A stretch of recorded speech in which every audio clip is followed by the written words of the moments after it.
Good morning, ladies and gentlemen, and thank you for being here with us today when we will follow up on the first day of the virtual Czech-Bulgarian conference on the implementation of smart agriculture. The conference is organized in close cooperation between the Bulgarian Embassy in Prague and the Wireless Info Association, whose both representatives will welcome you shortly. My introduction for those who were not presented yesterday. My name is Markéta Kolerová. I am from the organizing association Wireless Info, and I will be your host today. First, allow me to briefly summarize what we learned yesterday. We were able to present 11 companies or associations who are involved in smart agriculture and would like to initiate a cooperation between our two countries in the field of research and development of new technologies. Their presentations, as well as recording of the whole event, will be available shortly online so that you will be able to see and hear all the details. Our program will be similar to the one of yesterday. We will see the presentations of several Czech and Bulgarian companies which are active in the field of smart agriculture and seeking partners to cooperate and do business with. As you could see in the program outline, we will have some time for discussion and networking after the presentations. So if you have any comments, you may save them for this time slot, or you can post them into the chat for later discussion. You can also post your contact details into the chat. During the presentations, please keep the microphones muted, and if your internet connection is weak, please let your cameras off. Thank you. And now let's move on to Mr. Karel Charvat, the leader of Wireless Info, who will briefly welcome you at our event. After him, Mr. Georgi Stoilov, the economic counselor at the Bulgarian Embassy in Prague, will continue. So the first one, Mr. Karel Charvat from Wireless Info. Karel, you can start. Thank you, Markéta. Good morning, ladies and gentlemen. I am happy that I can invite you on our second day of our webinar about Czech-Bulgarian cooperation. At the beginning, I would like thanks to Georgi from Bulgarian Embassy in the Prague because he was the person who initiated this event and who came to us and to start discuss with us what we can do for cooperation. Then I would like to thanks to all people from my team, mainly Sharka and Markéta, to prepare this event. I think that cooperation is very important, and I also think that we need to cooperate between the countries from a former communist part of the Europe, because still now we need to move and to do something, and it is nature that we will start to cooperate together and we will try to find some possibility to exchange best practices from all countries. And I hope that this event is not last, that we can continue in the discussion between Czech and Bulgaria and eventually invite other countries, because agriculture is something what is extremely important. Yes, we can not have different type of the product, but we never can stay without food. Yes, so agriculture is important. In Europe, we have now this Green Deal strategy, and it is introducing new challenges for agriculture, and we have to look how we can overcome these challenges. And of course, there is important cooperation among company, but also cooperation between research and industry, because this is also important. So this was the reason why we had yesterday some discussion mainly among the researcher. Today is much more focused on private sector, but I hope that we will be able to connect this, we will be able to find commercial cooperation, we will be able to find some, could be also transferring of the research to the praxis, and that all will move and we will be able to make something for our agriculture. I would like now ask Georgi to tell also a few words. Thank you, Karel. Hello, everyone. My name is Georgi Stoilov, and I'm the economy counselor at the Bulgarian Embassy in Prague.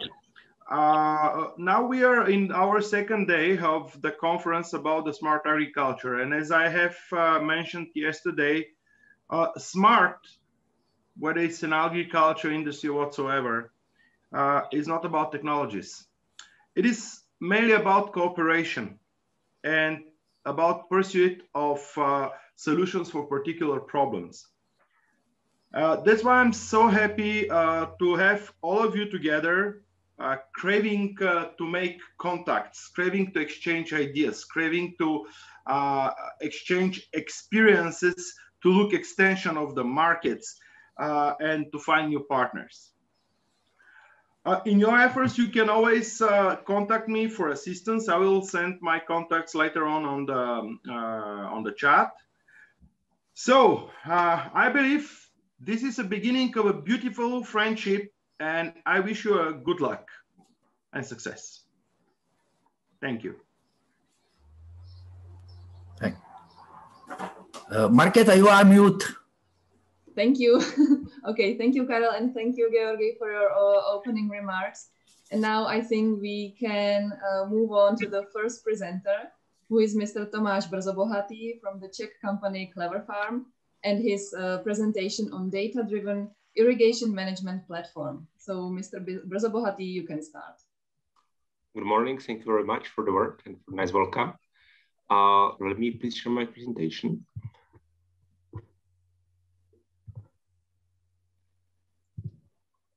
Perfect. Thank you. Basically, CleverFarm is a Czech agtech company that has been published 6 years ago. And our aim is basically to gather the data from the fields, satellite data from the soil sensors, from the meteor station, analyze them on our platform, and recommend the farmers where or when to apply the resources, the inputs, with less efficiency. So basically, you can reach higher amounts of production, but using less inputs, so having basically higher profitability. At the same time, the solution is more sustainable for the environment. We are basically having, our company is offering 4 different products who are only directed to the Czech market, so I will not basically present them here. They are also working on the precision agriculture, but for the sake of this event, I have chosen basically to share with you our product is called Data-Driven Irrigation Management Platform. That is basically analyzing the data from the area under irrigation and basically telling the farmers when and where they should irrigate. So our vision is to make the irrigation basically economically effective. So because what we see is that in general, the farmers that have irrigation are over irrigating, because basically there is like a risk that if they don't irrigate enough, they will not have enough harvest. So they tend to over irrigate than under irrigate. Based on the US Environmental Protection Agency, there is like 50% waste of water in agriculture irrigation. So here comes our challenge, and basically to help the farmers to make the irrigation economically effective. So we're using the water and the energy to run the pumps only where and when it is necessary. So make it unsustainable, basically using less water resources. And at the same time, having the solution automated. So basically all the monitoring and observation of the vegetation in the soil are automated.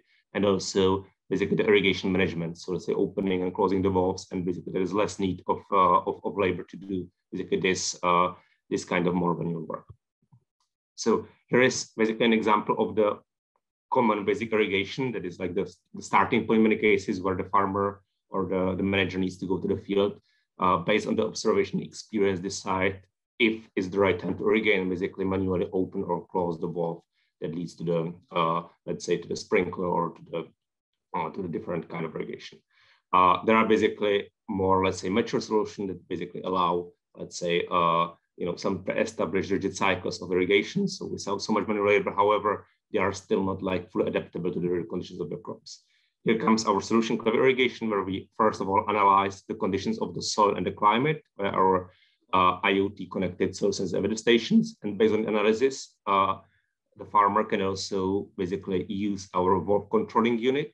And again, from the app, directly open or close irrigation, the valves in different irrigation sections based on just this, our recommendation. So the solution is pretty complete and really is leading to less water usage and even better conditions for the plants, because if you are not over irrigating, there is less risk of the diseases and the plants are not suffering the stress.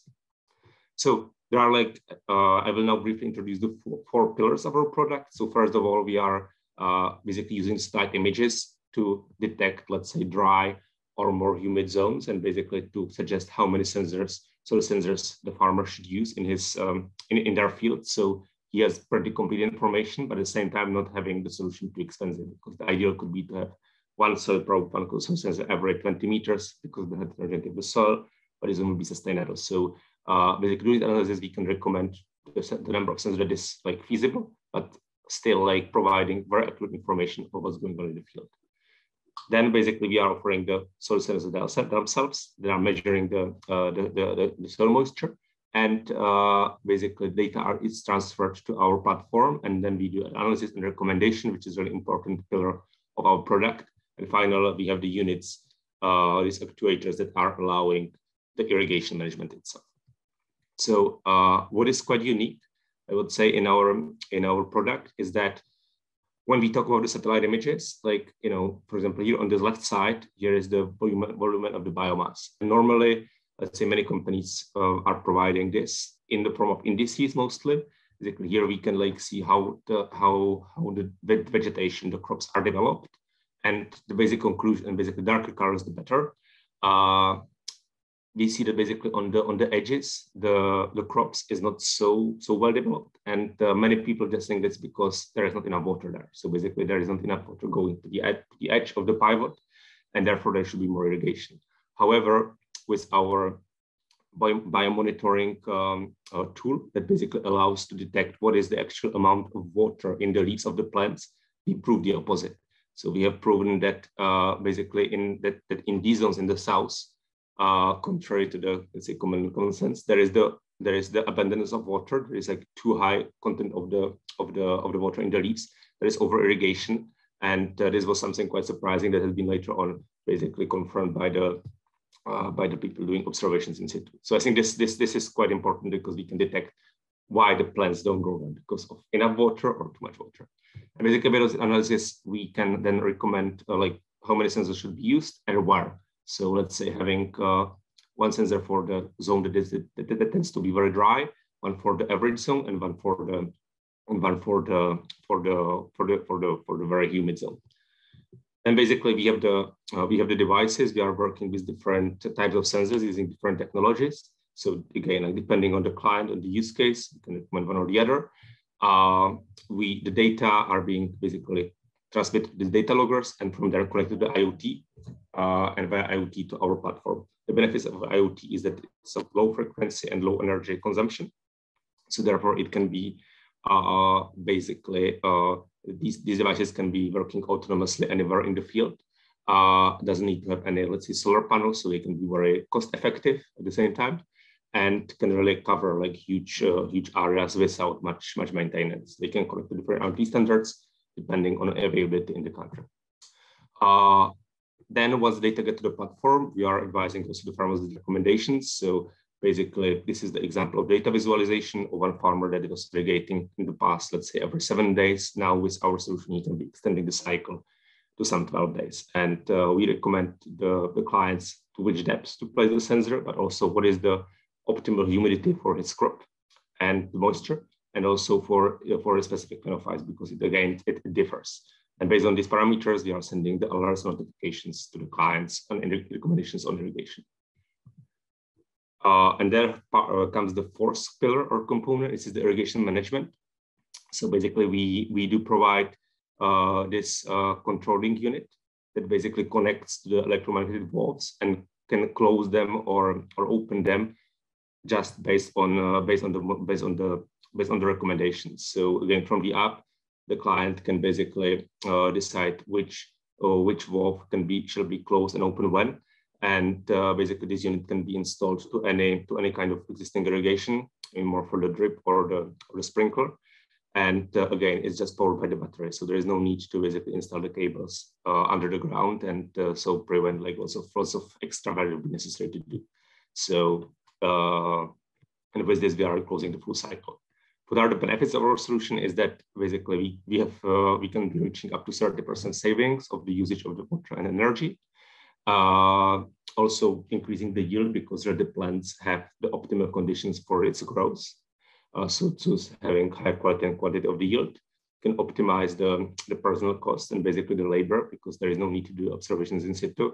And basically having a person that goes to open and close valves in different sections. And the solution is, we call it plug and play, so easy to install and easy to use, because the sensors can be installed in a couple of minutes. Also, the controlling unit are much easier to install than in case of, let's say, the wired solution is more standard. So basically, this is all about the product.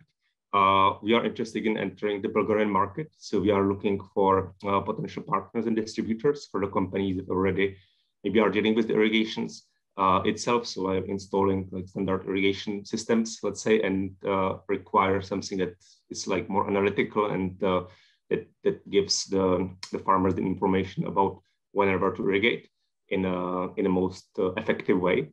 Or any kind of other company that is basically providing different kind of services to the farmers, but find that this could be something of the interest to offer to its existing portfolio of clients, and also research institutions. So basically, if anyone is interested to try our sensors and basically do some pilots, POCs in the country, please don't hesitate to contact me. We'll be very happy to get in contact with you and discuss further opportunities. Okay, so thank you very much, Mr. Brzobohatý, for your presentation about Clever Irrigation. Please post your contact details into the chat. Sure. Thank you. Thank you. Okay, so and now it's time for Mr. Borislav Petrov from Bulgarian company called Relapse PLC and his presentation, Agrila Modular IoT Sensor Station for Smart Agriculture. So, Mr. Petrov. Good morning. Can you hear me? Yes. So thank you again about the great organization from the Czech and the Bulgarian side, and the idea that we can connect the two communities and exchange ideas and business and market.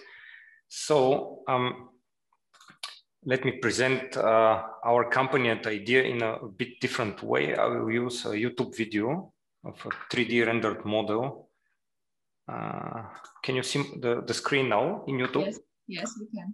Okay, so Relapse is not an ag-tech company. We're an engineering company specialized in the development of hardware and software solutions for big industrial partners like telecoms and companies like Siemens. We are 4 years old, and we engage around 10 senior hardware and software engineers, and we have a production site here in southwest of Bulgaria. And 2 years ago, we entered in a cooperation with the Swiss IoT company Gimasi. So part of our team is situated now in south of Switzerland, and most of our contacts and projects are placed in Germany and Switzerland. So as we started the company, we wanted actually to be part of this expected boom in smart agriculture. And from day one, we started making thoughts about how could we contribute as engineers, as an IoT company to this development. And with the time, we have developed a clear concept, and the concept is now a product, and the product is called Agrila. So Agrila is basically a modular sensor station for smart agriculture. We have a philosophy as a professional IoT company that IoT is not only a device, it comes with a lot of services, a lot of planning, a lot of consulting. And before you start, you must know what are your power requirements, security, would you like to have integration with Amazon Web Services, or are you planning to have a firmware over the air, who is going to execute it? There are thousands of questions, and that is why we actually call our work or our products IoT as a service.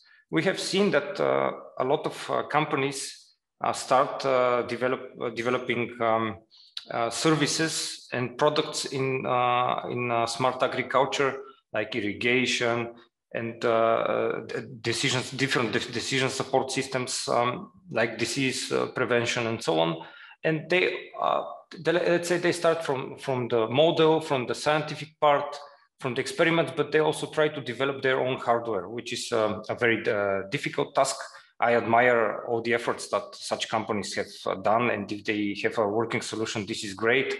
But our aim is to support such companies so that they forget that they use hardware. So we not basically produce hardware for smart agriculture.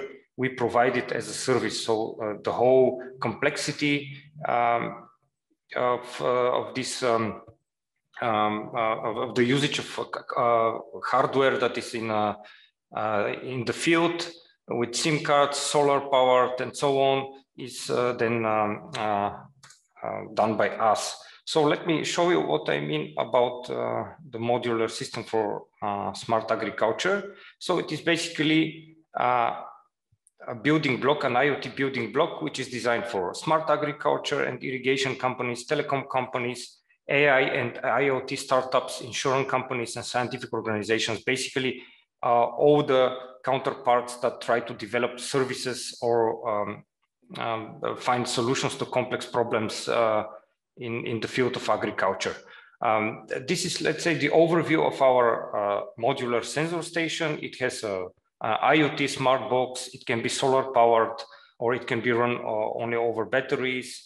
It has a rain gauge. It has an air temperature and relative humidity sensor, and so on, like leaf wetness, wind speed, and wind direction. And every partner, every client has some different requirements about the project or the clients that they have. So there come we, and we can in minutes, in several hours, create a new constellation about them, which can be produced in series. And the distinguished part is that the sensor stations are delivered in a working state. They are switched on. So basically, the installer can install them alone or even with one hand. And there is no need to connect cables to install SIM cards. So everything is out of the box, as long as the SIM card is, of course, working in this country. Let me go further in the presentation. Yeah, as I said, the system is solar powered, and it has an, let's say, extreme low power mechanisms integrated, which is part of our core competence as an IoT company. It has a lot of other side features like anti-theft and tilt detection, GPS localization, remote software update, and sensor diagnostics. Basically, each sensor has several error codes which are covered and automatically transferred to the cloud, from where the data and the status can be acquired by our partners via an API. So for our clients, let's say the AgTech companies, the scientific institutions, or the telecoms, the sensor station has a digital twin in the cloud, which can be easily accessed over an API. So that's all. There is a serial number for relating the sensor station to the data, and then you have it and you can analyze it. So the sensors that are integrated are from high quality, like the most popular sensors in this price segment from German, Danish, US manufacturers. Of course, there are projects that have very specific needs, very hard requirements on the pricing, so we can integrate basically any sensor, which is of course conform to our low power philosophy.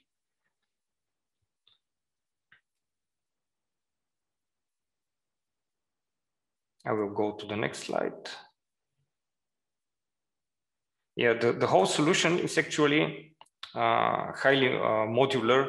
So a sensor can be removed in a minute through the different connectors, waterproof connectors, and the modular mechanical construction. This is when, for example, the farmer wants to integrate a new sensor. But as I said, when we prepare a series of sensor stations, then everything comes already assembled. Also, some clients, some companies need special hardware. Our hardware solution is modular, so we don't need to redesign the whole device, the whole IoT box. We can add plugins, imagine it like a Lego, so a hardware Lego, where we can add different inputs and outputs, or even different connectivity solutions. For example, if you want to have Wi-Fi or LoRaWAN or NB-IoT or Cat M1, everything can be done in a relatively modular way.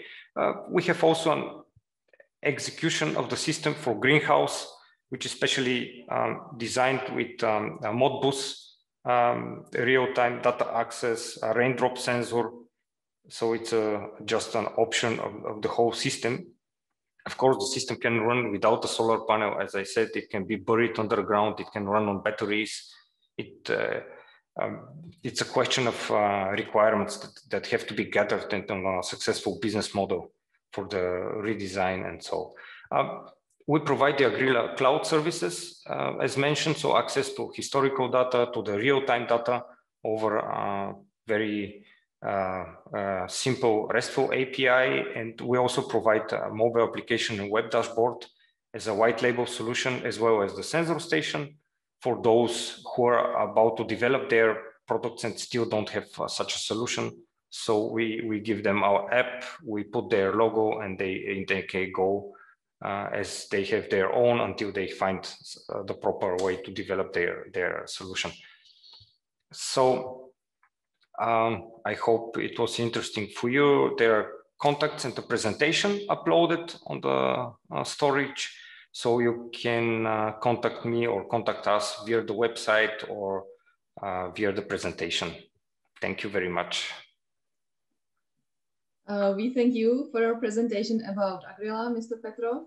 And now we can continue with another speaker from Czech Republic, Mr. Jakub Karas from UpVision, Alliance for Unmanned Aircraft Industry, and his presentation on UAV industry opportunities in smart agriculture. So the floor is yours, Mr. Karas. Thank you for your invitation. So can you hear me? Yes. Okay, fine. So I will start share my screen. Can you see it, please? Yes, we can. Thank you. Okay, thank you for the invitation. My name is Jakub Karas. I am the president of the UAV Alliance of the Czech Republic, and also I'm the co-founder of the one of the biggest service provider company with drones called UpVision from Czech Republic. And so I would like to talk shortly about the UAV industry opportunities in smart agriculture in the Czech Republic. So as I said, UAV Alliance Czech Republic is the largest association for the drones and UAV industry in the Central Europe. We have almost 40 members. Between members are universities, technical orientation, also research institutes, some commercial companies, and manufacturers drones. And also we are represents participants in the increasingly developing UAV industry. And we are trying to create optimal conditions for research, development, production, trade, and cooperation with the aim of developing UAV technologies and applications, which can be between the sectors almost everywhere. So I think that experience with drones have almost everyone. As you probably know, the biggest advantages includes high flexibility using of drones. It is also a lower cost of use and acquisition, the possibility of checking the captured data directly in the field. Also, immediately after the landing of the drone. It is also automation and the possibility of repeating the same flight plans under different conditions and over time, as well as high image resolution and also point resolution of drone outputs, and other advantages of connectivity using of the geospatial data. So in the Czech UAV Alliance, we have solutions. We have a wide range of solutions for the use of drones in the agriculture in the Czech Republic and also worldwide. We have some drone manufacturers in the Czech Republic. Also, we have service providers in the agriculture with a wide range of services from spraying to monitoring vegetation, precision farming, and so on. We have also not only the drone manufacturers, but also manufacturers for sensors. For example, you can see the virus from Workswell company, which is used worldwide for precision farming and another water stress index and so on. And also there are some drone in a box solution which can monitor fields during different conditions and using automation. Between the main application in the agriculture using drones between, of course, precision farming, using for some special sensors for making application map with NDVI and other indexes, and to make a application map for the smart technology for spraying and so on. It is also using for example, in laser scanning of the vegetation of the during over the time, make some analysis in the terrain and also with the vegetation. It is also using for protection animals before harvesting, for example, to identification of the animals and share their position to protect their from the field. And also what is very interesting is using for the identification of the drainage systems under the fields, under the ground. So using the remote sensing application for get good position in the fields where we haven't or is missing position draining systems from the past under the ground. Also, it is using for the aerial mapping in some accidents, for example, like landslides or floodings, hurricanes, and also for identification damages of the field from the animals, from the wild animals, how area is big and so on. So drones, as I said, is very good to use with high flexibility. So you can check the accident almost in the real time. So it is a big change, and also it is different to use for some small locations with satellite imagery, for example. So as I said, we are open for the cooperation. We would like to optimizing some drone services, for example, in Bulgarian conditions, if it is possible. Also, we are open for international research projects like in Horizon and so on, to establish some partnerships, because we are working around the world, our companies, and we have many types of solutions, as I said. So if you will have some opportunity, it will be fine to talk about it and make some call and thinking about some partnerships and so another cooperation. Also, it is about the exchange of information and experiences from the Bulgarian side to compare the applications and so on. And also other possibilities of cooperation in the complex use of drones. It's not only about the agriculture, for example. It can be used for many other applications, like for the traffic management of the UAVs, remote ID, regulation support, autonomy drones, because we have in the Czech Republic one of the best teams from the Czech Technical University from Prague in autonomy drones, and also it can be very good for use for this, for example, for spraying, for some and other applications with more drones flying together in the real time. So, and also for the urban air mobility, for example.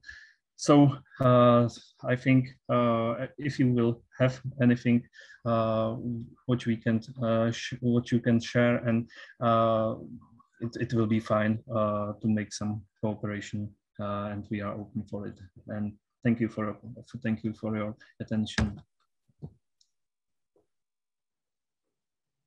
Okay, so many thanks to you, Mr. Karas, for your presentation about UAV industry.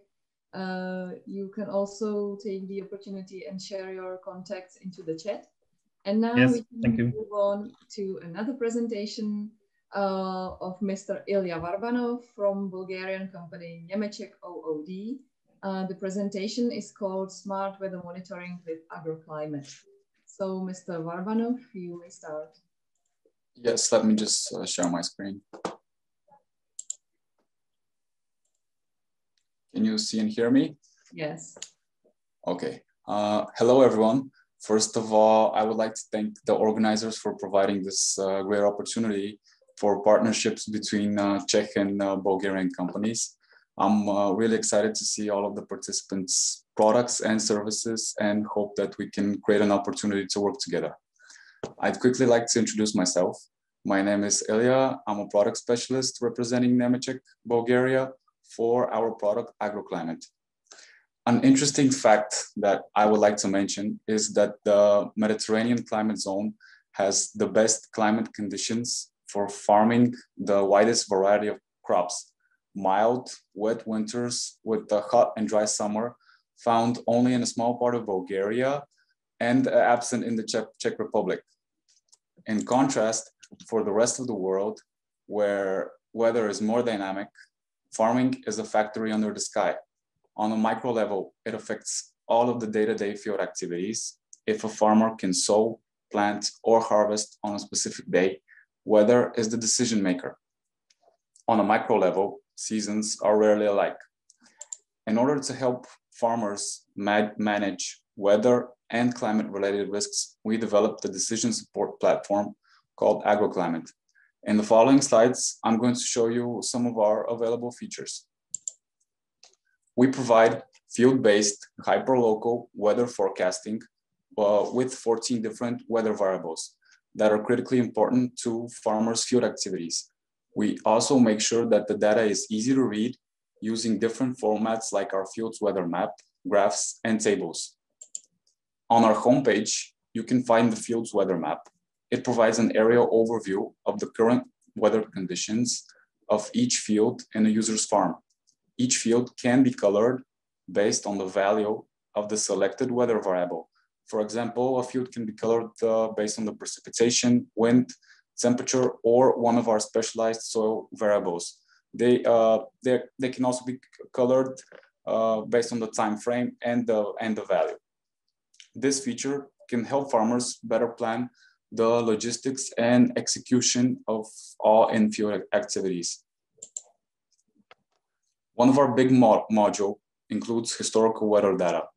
This module focuses on historically accumulated precipitation for yesterday, the last 7 days, from the beginning of the year, and for the last 5 years. From work, we've come to know that precipitation is the most important weather variable to farmers, and most of our features revolve around it. Another feature we've developed is our crop growth models. They use a number of variables like the sowing date, growth degree days, and accumulated precipitation. With the help of the University of Agriculture in Plovdiv, we've been able to successfully model growth phases for wheat and rapeseed, and currently working on corn. Basically, the farmers enter manually the sowing date of a field, and we can make a prediction about when his crops will enter a certain phase. We also have a mobile version. It contains the most important information from our web portal, just synthesized in a smaller package. It also includes real-time notifications, mobile notifications for precipitation, wind, and temperature. Our main features are based on a microservice architecture. This means that if another farming-related software wants to integrate with the future of ours, it's easy and fast, within 3 to 4 weeks. This provides a fully customizable end-to-end service, scalability, a low go-to-market investment, and businesses that want to work with us can easily calculate their return of investment. All of our features help farmers with improved risk assessment, improved decision-making for in-field activities with crop management, and we believe that we can save up to 7%. We provide cost savings of up to 7% based on the reduction of fuel costs. I would also like to mention that we have received European funding from Fractals, which has supported our development. But now we are at the point at which we would like our product to sustain itself. And we're looking for partnerships and clients which would add value for both sides, for us and for them. It is important to us that the result of any European funding or partnership leads to positive adoption from users, and smart agriculture continues to grow. Feel free to contact us or and check out our platform at agroclimate.ag. Thank you. So many thanks to you, Mr. Varbanov, for your presentation. And now we can slowly move on to Mr. Roman Bohovic from the Czech company World from Space and his presentation on Dynacorp, higher yields, easier decisions, and more joy of farming. So Mr. Bohovic, you may start.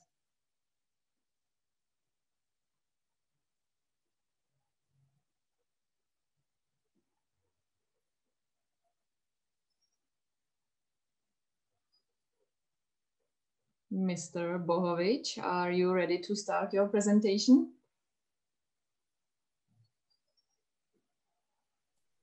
Oh, can you hear me? Yes, now we can hear you. So I will share my screen. So do you also see my screen? Yes.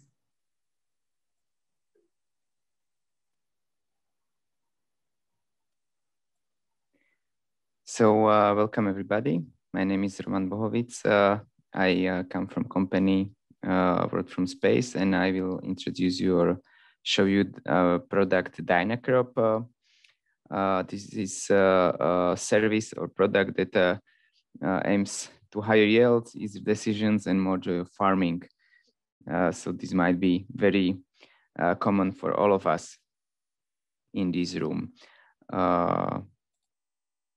We are working with satellite data, and we aim to reduce fertilizers and irrigation. To reduce input in general by increase efficiency. Always depending on a crop and the spot, but these are some numbers that are relevant for our solution. We are integrating satellite crop monitoring into agriculture apps with Dynacorp. We provide API for some integrators, so we do not work with end farmers and clients. We are doing B2B business, and we offer white label API. The value chain is that we do not own our own satellites, but we are using the public ones, and we provide or we do preprocessing of big data. We do all the algorithms and computations on our side of our clouds, and we then offer or deliver applications for companies or any companies that have some system in agriculture. So it's a system software to software communication, and yeah, it's meant for experts or companies that are in the agriculture field. What products or what information you might get from us? So the first and easiest basic service is actual state or historical state of the field, where we offer different indices that are related with vegetation growth, vegetation stage, soil moisture, some properties of the soil itself, and it shows how the crop is performing during the season. We are offering also soil moisture that is not based on the in-situ measurements as some examples, previous examples, but is based on radar data. It's topmost soil layer moisture. There is a big advantage that these measurements or this service is continuous, so it shows variability within the field and among the fields. So if you have just one or two measurements on the site, then we can help you to understand variability of the moisture in a bigger area or in the field. It's based on radar data that are not affected by clouds, and so the information is quite regular and then consistent for with other measurements. We offer time series that is showing or helping to compare the actual state with the history, with the previous periods within the season. So it shows the level of the cultivation. And then for the moment, the last product is zonation. So it shows variability within the field. So it could be used for fertilizing, seeding, or variable application of plant growth regulators, or so on. We are offering API, so a solution is easy to integrate into your system. It's a white-label system, and it offers multiple formats. We have global coverage, so you can run the service wherever you are. Here is the pricing. This is not important for the moment. We are devoted to develop new features. We are still adding new ones. So we have running systems since last year, but we are adding new capabilities. We are planning weather data, fusion vegetation index based on optical and radar data, anomaly detection, fusion of variable zoning, phenology, and timing, and even more for the next year. So this is from my side. I'm open to any collaboration. We are also using or doing a lot of research in this field, so we are open also collaborate in this part. So thank you for your attention, and I'm keen to answer questions then. Okay, so many thanks for your presentation, Mr. Bohovic, about the Dynacrop company. Please feel free to share your contact details in the chat. And now let's move on to the next speaker. That will be Mr. Lyuboslav Pavlov from the Bulgarian company called Predistic Limited, and his presentation on grass smart farming solution. So Mr. Pavlov, the floor is yours. Hello, everyone. I hope you can hear me well. Yes. So, as mentioned, my name is Lyuboslav Pavlov, and I am here to represent Predistic from Bulgaria and our smart farming solution called Grass. First, a few words for us. We are a software company based in Sofia. Predistic was founded in 2011 by a team of software engineers with over 10 years of experience. Some of our colleagues have worked together even before Predistic was established, so we are not only colleagues, but also friends. Thanks to our experience, we are used to working in multinational teams according to quality standards and aligning to specific customer processes. Currently, we are delivering software services in logistics and automotive industry for the two major customers, that's Continental Automotive and Siemens Logistics. We're flexible, open-minded, and looking for new technological challenges. And this is how we started Grass. It was about time to create our own product, and while searching for fresh ideas for future development, we found inspiration in our own team. An idea was born in 2020 during the first COVID lockdown, when one of our colleagues saw the people on the television complaining that they're not able to go out and water their crops and gardens. He thought that using IoT technologies, we can really make these people's life easier by giving them remote control over their farms. His idea was quickly accepted by the team, and after some time, we had a working system called Grass. Our aim is to use advanced IoT technologies to really make people's lives easier by giving them remote control over their farms 24/7.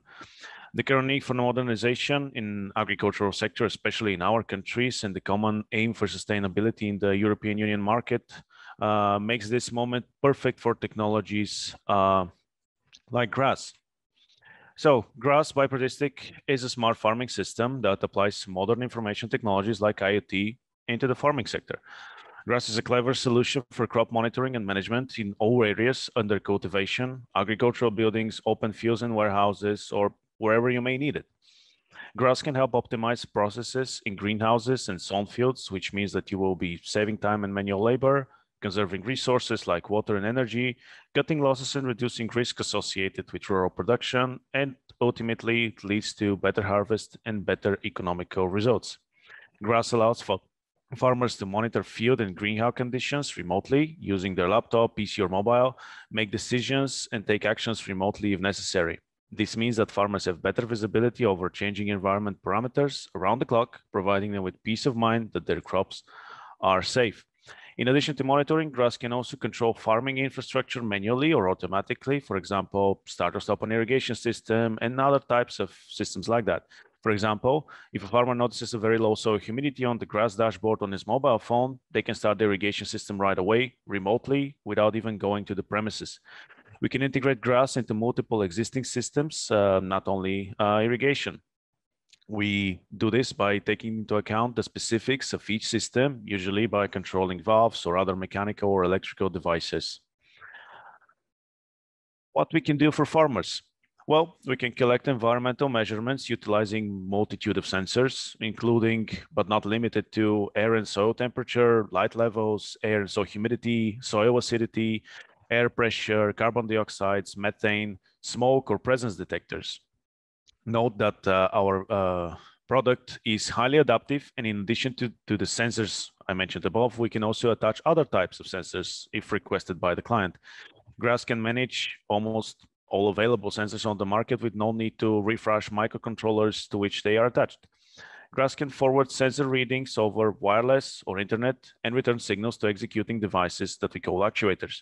This can happen over Wi-Fi, GPRS, Wi-Fi mesh, LoRa mesh, or NB-IoT. Any combination of these channels is possible, meaning that we can configure the whole system to communicate only using radio signals or only using internet, or a combination of both. Then we process the gathered data and present it to the users in order to provide remote, as mentioned, 24/7 monitoring. We can also send warnings to users in case of specific critical events. For example, if the temperature in a greenhouse rises above a specific level, and give farmers the opportunity to take immediate actions. Actions can be executed manually or automatically. For example, after a warning, the farmer can use the application to remotely start ventilation or a cooling system without going to the greenhouse. Alternatively, Grass can be programmed to start the system on its own in case of high temperature without any human intervention. We do this by on-site executing devices, as mentioned before, called actuators, which we attach to the existing infrastructure and take control over it when needed. Here we can see an example of how things happen. To the left, the farmer gets a notification about a very high temperature in the greenhouse and starts ventilation or cooling system using their mobile. To the right, a sensor in an open field reports that the soil is severely dry, and the farmer starts remotely the irrigation system. Here we can demonstrate in several steps the workflow behind our system. First, automated sensors measure and detect changes in the environment parameters. Our system transmits automatically the data over Wi-Fi or GPRS in real time. Farmers can monitor these measurements, receive notifications and warnings on smartphone, tablet, or a PC. They can control their system manually or automatically, and users save time, efforts, and resources and enjoy a better harvest. Grass can be configured in multiple configurations as seen here. depending on the farm specifics. Here, we present one example, including greenhouse, open field, and a farmer who monitors and controls them remotely. We have multitude of sensors, each attached to a microprocessor, although several different sensors can be attached to a single microprocessor as well. Sensors in the greenhouse take measurements, and microprocessor sends them directly to our servers using Wi-Fi or GPRS, depending on the distance between the two. Microprocessor in the field communicate in a mesh, which can be, as mentioned before, LoRa or Wi-Fi. This way we can cover very long distances where no internet is available. One of the devices acts as a gate and forwards the data over Wi-Fi or GPRS to the servers, and then the servers communicate with the farmer's laptop or mobile, allowing them to monitor their crops and control other farming systems if necessary. Several advantages. We are more than just a meteo station. In addition to the standard functionalities of a meteo station, GRASS also offers control over the farming systems using, as mentioned before, actuators. GRASS can work as well as a self-sustained mode without human interaction or control and connection to the internet. Also, we will provide custom solutions. We can configure networks of microcontrollers and sensors based on customer requirements. GRASS can be easily customized to support almost all available sensors on the market, or fairly easily adapt some that we don't support currently to the existing system. Our modules are not fixed, and farmers can order only those sensors and components that they need. The system can be configured with any number of sensors and actuators, and then can be changed anytime. We can modify or update the functionality of the attached IoT devices on the fly with no system downtime and minimal efforts. We offer multiple communication channels, as mentioned, Wi-Fi, GPRS, Wi-Fi mesh, LoRa mesh, NB-IoT. GRASS can work in a standalone mode, in mesh mode, in the cloud, or using arbitrary combinations. We can do this by setting only a LoRa mesh architecture without an internet connection, which can benefit security or can prove useful in areas with no internet coverage. In addition, we can add automatic control of the farming infrastructure, which can make the system totally self-sustainable.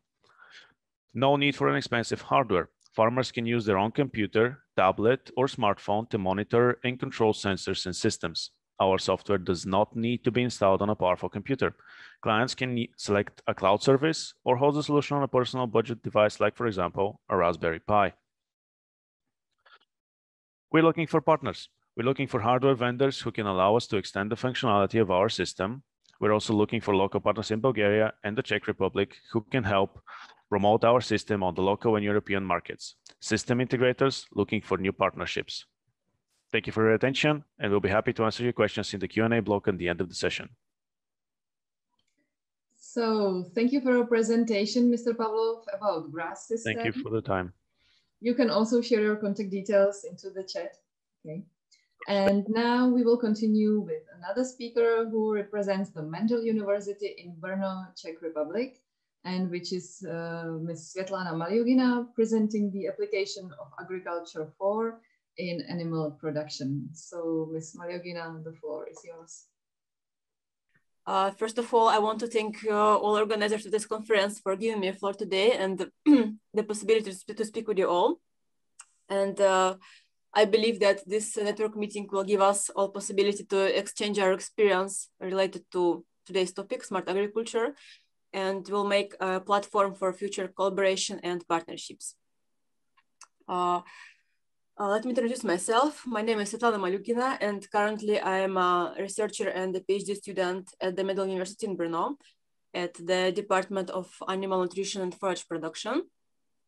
Our research team is currently working on different topics in the field of animal nutrition, and we collaborate with the experts and researchers in various disciplines such as animal physiology, microbiology, molecular biology, analytical chemistry, especially nanotechnology.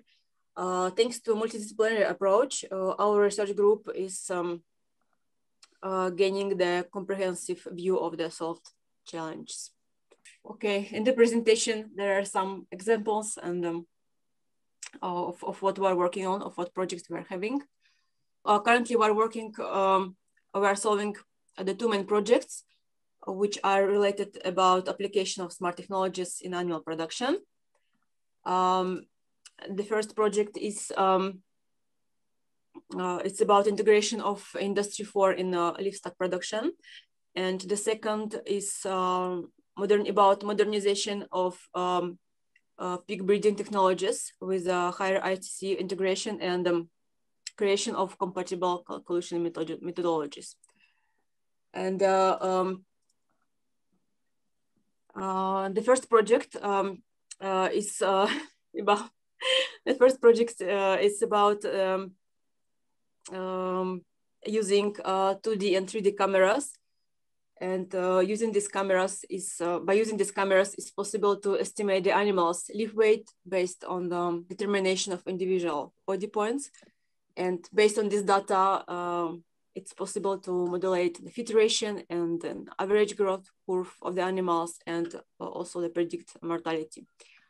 So thus, the breeder can save up to 10% of the feed cost without negatively affecting the performance of the animals. And because of the general trend is such that animals in farms are overfed, and there is an artificial increase in feed load. So using the technologies can be one of the economical and also time-saving solutions for breeders. And in addition, the solution could lead to balanced feeding and thus improve livestock productivity. So there's introduction, and on the 5th and 6th slide, there's information about project I was speaking about. Yes, this is one of the projects we're working on. And there you can see an example of the data we're collecting using these cameras. And as I said before, as I mentioned before, based on this data, we are getting information about, we're able to modulate the correct feed ration, and the breeder can really save up to 10% of the feed cost. And also it leads to balanced feeding of the animals and which is improving livestock productivity. So, and on the 4th slide, yes, there's information about the second project. At the present, our research group, in collaboration with our partners, we're working on the development of completely new smart GPS collars, which are intended for controlled GPS grazing of dairy cows. And in addition to the positional monitoring of the animals themselves, the facilities will be able to keep the animals to the embossed area with the help of a special application. So keeping the animals in the reserved area will be achieved with the help of electrical impulse with respect to the animal's welfare, of course.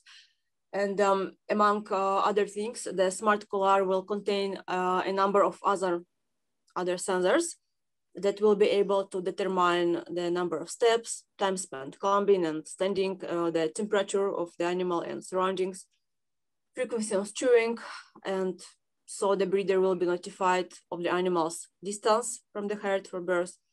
And based on all this data, the application will be able to detect possible health problems and others. And this technological solution falls under the concept of Agriculture 4 and sustainable development. And the slide 7. Slide 7. So this was the two main projects we're working on at the moment. And for a future collaboration, we're looking for partners in the field of plant production or livestock production. What we can offer is, of course, exchange of information and experience, established partnership, collaboration for participation in the Horizon Europe project, and modern and creative solutions in agriculture and technology testings. So I think this is all the main information, and I want to apologize for technical problems, and thank you for your attention. The information and contacts I can send in chat, and also it's on the the slide, which you can see on the screen. Thank you. Okay, so thank you, Svetlana. And again, we apologize for technical complications. I apologize. As you can see, we are streaming online and those things sometimes happen. So yes. Now let's move on to another presenter, who is Mr. Ilya Yordanov from Bulgarian company Ondo Solutions Limited, and his presentation on Ondo Smart Farming Solutions. So Mr. Yordanov, the floor is yours. Thank you, Marketa. Do you see my screen? The usual, the most asked question of 2020. And do you hear me? Yes. Yeah. Okay, so thanks guys for the opportunity to present Ondo at this event. I appreciate this opportunity, and I think that we should do more and more such events, because we are part of one family, you know, Europe, but at the same time we are separated somehow. So I'm really happy that we have this option. So Ondo is established in 2020. So we are a year and a half old baby, but currently the progress we are making is quite huge, at least for us. And Ondo is the team behind Ondo. It's actually the main reason for what we are doing. It's me, and we are three founders, as we also call ourselves the three I's: Ilya, Ivan, and Ivailo. Together with Ivan, we have a software company for more than 15 years, so we have the knowledge of building IoT products, and Ivailo is the one who owns the agricultural expertise. So he was actually a representative of a huge Israeli company here in Bulgaria. He was doing what he is doing here in Ondo for the past 10 years. So we have the expertise, and we actually currently at the moment are 15 people. And since we had the option to take most of the team from our service company and to assign it to Ondo, we have an advisory board from guys from universities, from the Netherlands and others. So what are the problems that Ondo is actually targeting to solve in the past year? And from Ivailo's experience, we know that as Thomas from CleverFarm said, the farmers are using their resources inefficiently. They're either using too much or too little. And this is actually a huge problem, because if they might have short-term gain, but long-term they might lose. And they might have drop in the yield or diseases or any kind of other problems. The other problem we are targeting with Ondo is actually the agriculture is not sexy. It's not sexy for the young people. We see a trend in the again back to the earth, let's say, because of the demand for clear food, the demand to know where your food is coming from, and we hope that the next generation of farmers will be will be more interested in making agriculture in the right way. But currently, the people involved in agriculture, the employees involved in agriculture is getting lower and lower, the percentage in the whole Europe, and not only. And last but not least, the climate change. With this climate change, every resource should be used as wise as possible and as precise as possible. And additionally, there are a lot of additional factors like droughts or floods that should be taken into consideration. So having all these challenges in mind, we created Ondo. It's an automated system for precise irrigation, fertigation, and climate control for various crops. Ondo is responsible for, let me remove this from here, but Ondo can handle the irrigation fertigation processes for the farmers. They have the possibility to create recipes and schedules for the irrigation fertigation processes in their pharmacies. All this control of the irrigation fertigation processes is done via wireless communication. It can be wired, but wireless, it's much easier and faster and cheaper to install. Additionally, for greenhouses, so we can control not only the irrigation, fertigation, but we control also the climate. Ondo is connecting to all the devices like vents on the roofs, like circulation fans, like misting, and other equipment inside the greenhouses, and it is controlling smart the environment based on the requirements for the crop. Farmers have constant access to this information. They have this access to through web-based solution. It's cloud-based solution, our own platform, and additionally they have control via their mobile devices.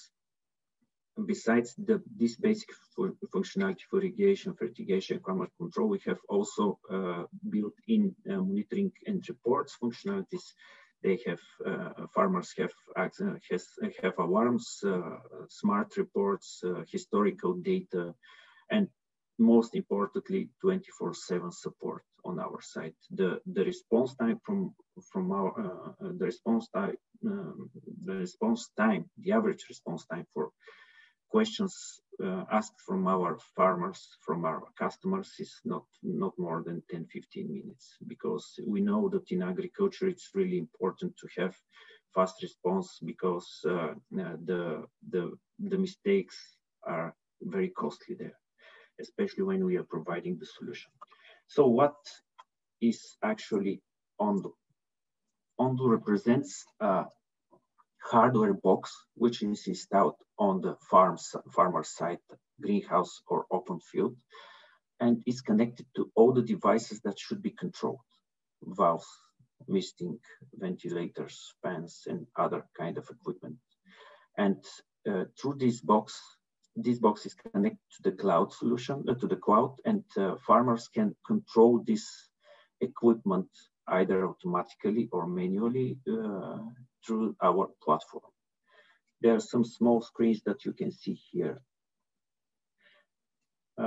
But basically our added value is in the platform. The hardware part is really important for us, not because we have some kind of unique identity there, but because most of the solutions nowadays on the market provide only software or hardware, while you can have information about what should be done, but most of the time there is no channel to make it automatically. And that's how Ondo is different. We are making the information, we are making the decisions actionable. We are making the decision, we are actually realizing the decisions that are taken from the platform.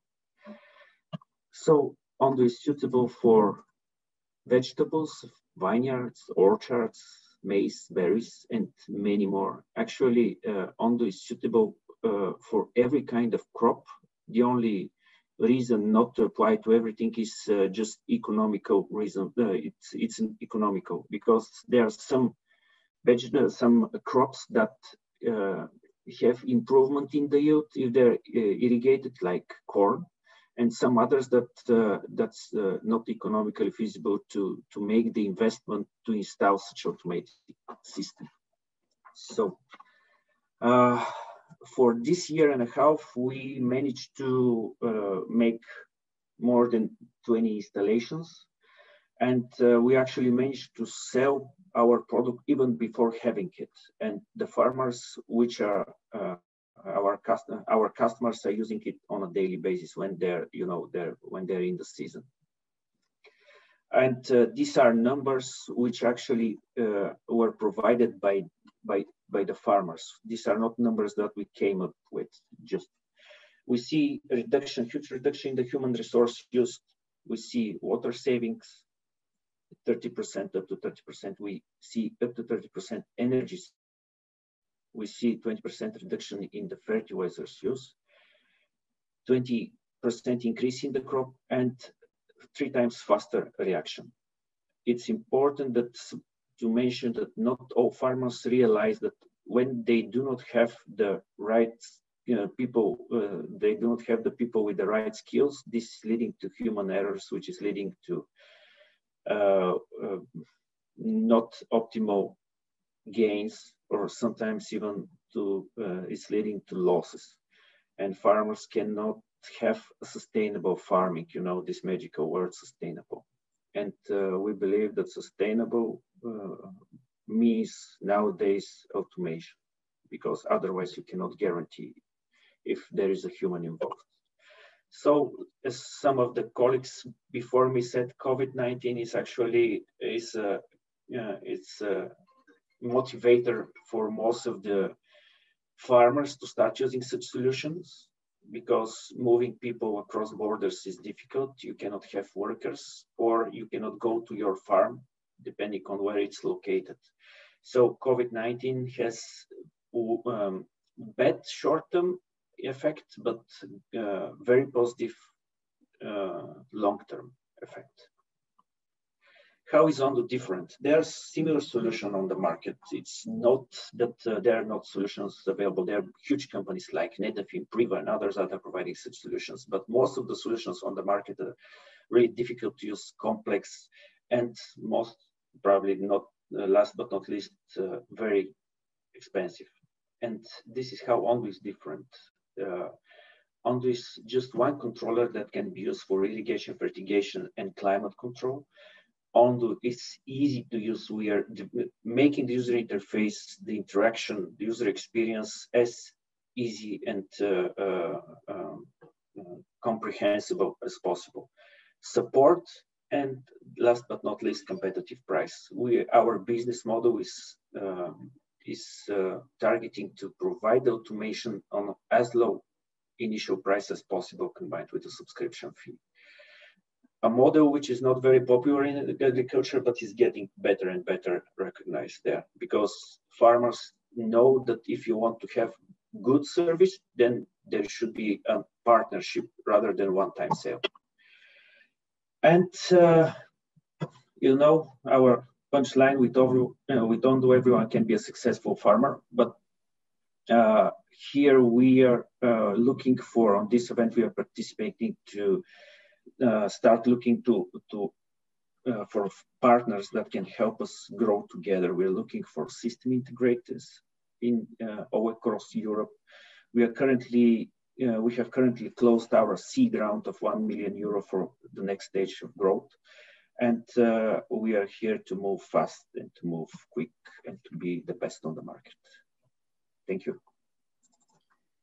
So thank you very much,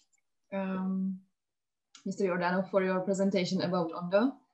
You can also share your contact details into the chat. And now we will slowly move on to the second half of our program. The next speaker is from a company called Varistar. It's Mr. Jan Semrad, and he will present the first unattended management system of variable application. So, Mr. Semrad, you can start your presentation now. Okay, thank you. I will share the screen. Okay, can you see my presentation? Yes, we can. Perfect. So basically, almost everything what I would like to talk about was already said. But what was not mentioned in previous presentation is the combination of the data together with the machinery. And this is exactly what we are aiming right now. In our approach is the precision agriculture, the combination of mechanization and agronomy. This is the former agriculture, and together with those two circles, there is information technology. And in our point of view, it's about data collection, data processing, and application management. And this puzzle that you can see on the screen is a groundstone of Varistar.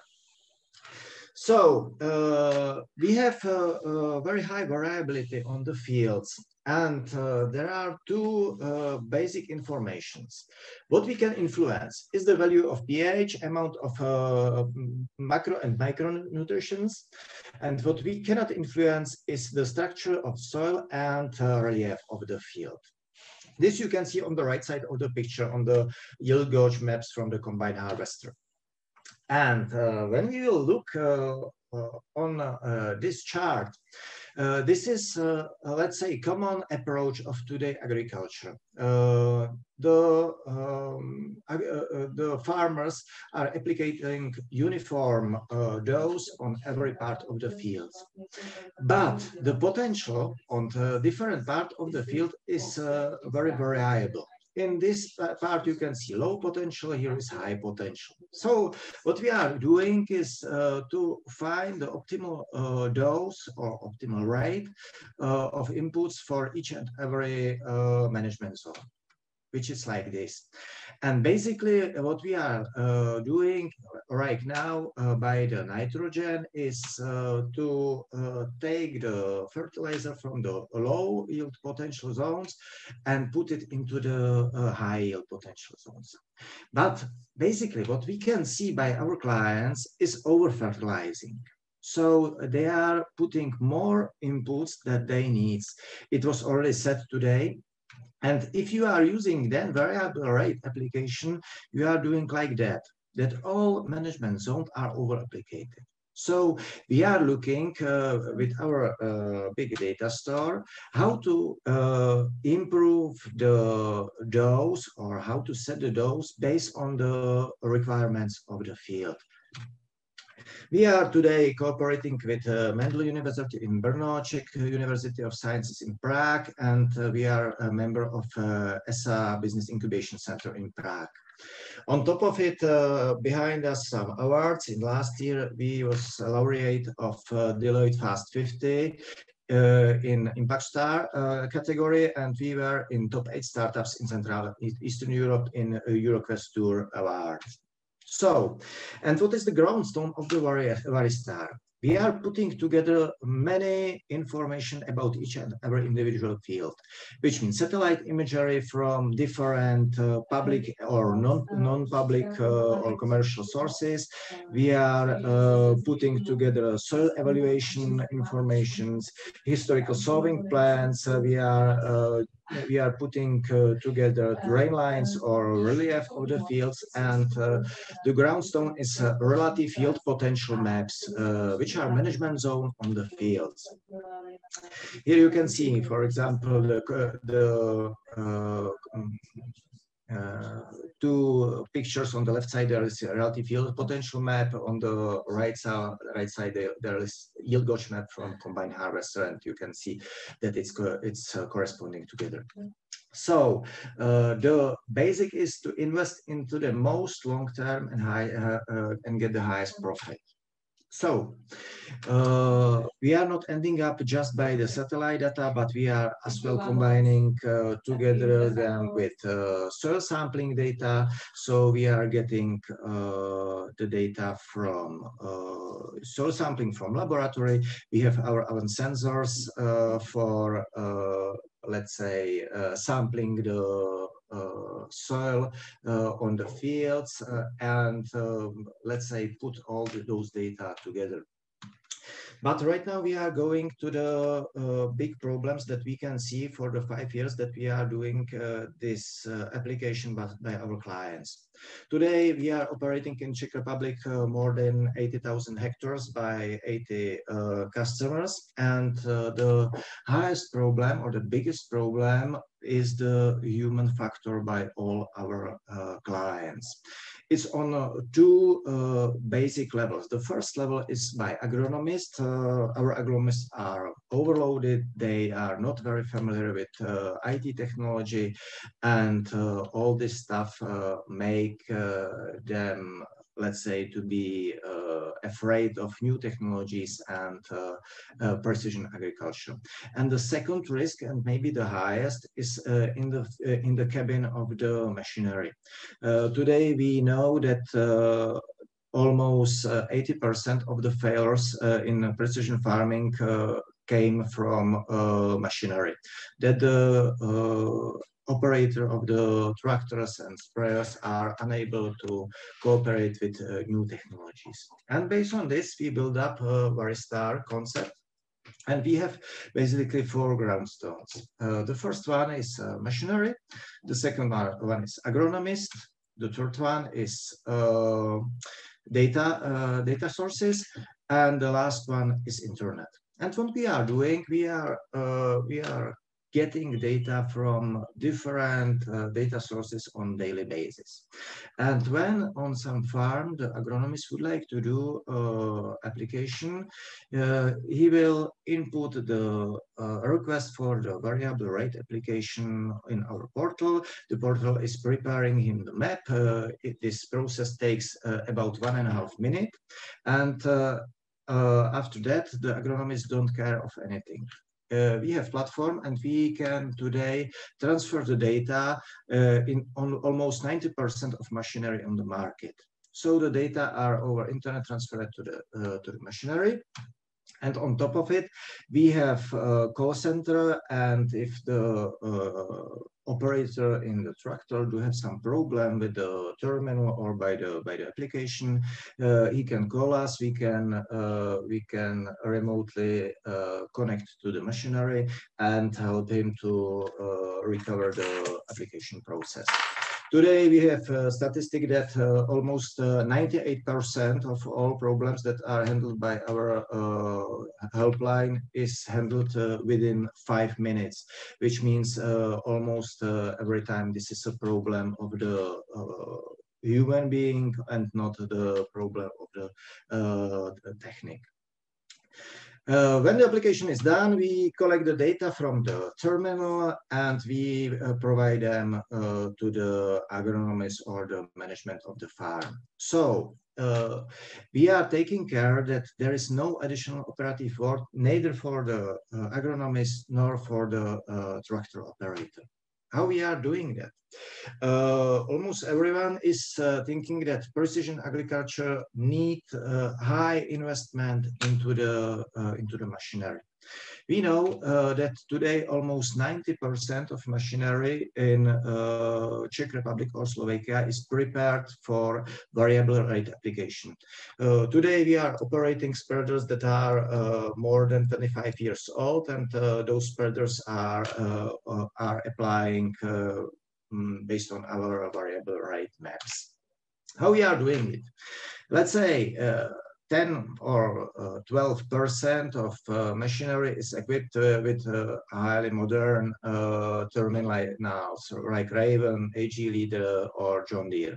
Today we have worldwide contract with John Deere, and we are providing all our data through API to their mydeere.com solution, and without any operation burden, we are transferring data from our system directly to each and every John Deere machinery worldwide. But this is only a small part of the machinery. The major part of the machinery is operated by our own terminal. You can see here on the right side down many sometimes very old terminals, and with our Varistyle One solution, we are able to connect to them and to control the rate from our terminal with the machinery like spreaders, sprayers, or drill machines. What is very important, this solution is part of our service, so the farmers don't need to pay for it, don't need to buy it. We are just providing them this solution. Another solution that we developed is the Varistyle Direct solution, which is a terminal that is able to transfer these maps directly to the machinery that is able to handle the data. As well, this terminal is free of charge within the Varistyle service. As I said, we have a big data solution behind the portals. So we have three type of portals that are integrated together. The first one you can see on the right side above. This is the portal when the agronomists can prepare the prescription maps for each and every individual application. Then we have very good satellite portal that is for scouting of the fields. We have there many indices. We have there something what we are calling smart scouting application that is informing the agronomist where he has problems and where to potential make a personal scouting. On top of it, we have map portal where we store all map data for the agronomist, like maps from the harvester and many other data. As I said, Varistar is not a data processing system. Varistar is complex service. We are taking care of terminal installation, staff training, complete service off-site and on-site. We are taking care of agronomical consultation that we can discuss with agronomists the approach of the variable rate application, and on top of it we have the portal platform to provide customers with the data. And what are the steps of variable rate application? Let's say the first step is plant nutrition preparation, which means nitrogen application and slow release or base fertilization. The second step what we are doing is variable sowing. The next step is plant protection products like growth regulators and fungicides. And the last one is variable soil processing based on soil conductivity results. All those application means higher yields and higher profit per hectare. Here as I said, we are providing this service already for 4 years, and here we have some economical results from our clients.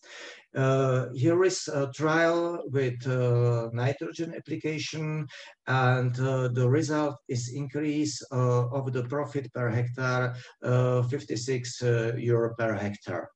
This is nitrogen. Here we have field trial from oilseed rape with growth regulator.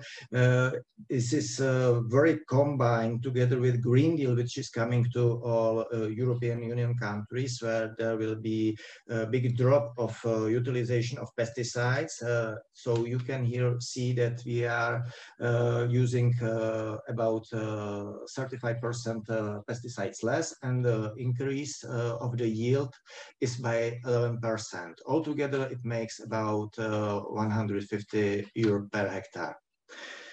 Here you can see combined results from our client that is making oilseed rape, winter barley, and winter wheat. And by this trial, we make 30 years historical record, and in all crops, the profit increased in average by 260 euro per hectare. Last but not least, this is a trial of variable sowing and fertilizing of corn, and here we increase the yield by 14%, and the profit was increased by 150 euro per hectare. So those are results of the real utilization of Varistar technologies by our clients, and what is bringing Varistar to customers. Not every farm is able to get IT specialists to drive the precision agriculture, to drive the variable rate application, and we offer them the complete outsourcing service for the variable rate application. That they are taking care of the agronomy, and we are taking care of the precision farming for quite straightforward pricing system that exactly knows what they will pay for per hectare and year. And what is getting the customer? It was already said during my presentation, but what is the major advantage is the significant increase in profits. So we are increasing yield, we are decreasing the cost of inputs, and all this stuff together making more profitable customers. And what we are looking for right now, we are looking for a sales and implementation partner, and we can deliver all the technology with the terminals, with the knowledge base about the installation in the machinery, in different type of machinery, with a processing platform, with a portal platform for the variable rate application map creation, and of course we are providing the second level support on full spectrum basis. So here are basic information, contact information. Thank you for your attention.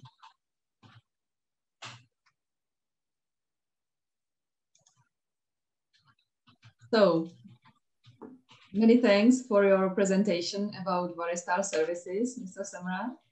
And now it's time to give the floor to Ms. Irina Gavrilova from the Bulgarian company called CMYK Ingredients JSC, and her presentation on robotic agri-food dehydrator by CMYK Ingredients. So Ms. Gavrilova, you can now start your presentation. Thank you very much. Hello, everyone. Are we gonna have the presentation sourced from your side, or should I open my screen? It will be better if you can share your screen. All right, okay.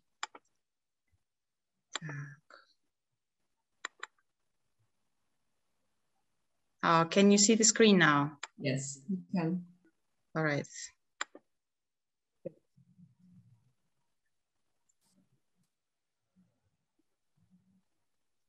Is everything okay with the screen? Yes. Okay, just to make sure. All right, so the topic of the today presentation actually is a particular project that CMYK has currently running. It's quite an early stage presentation, so I will focus a little bit more on who we are.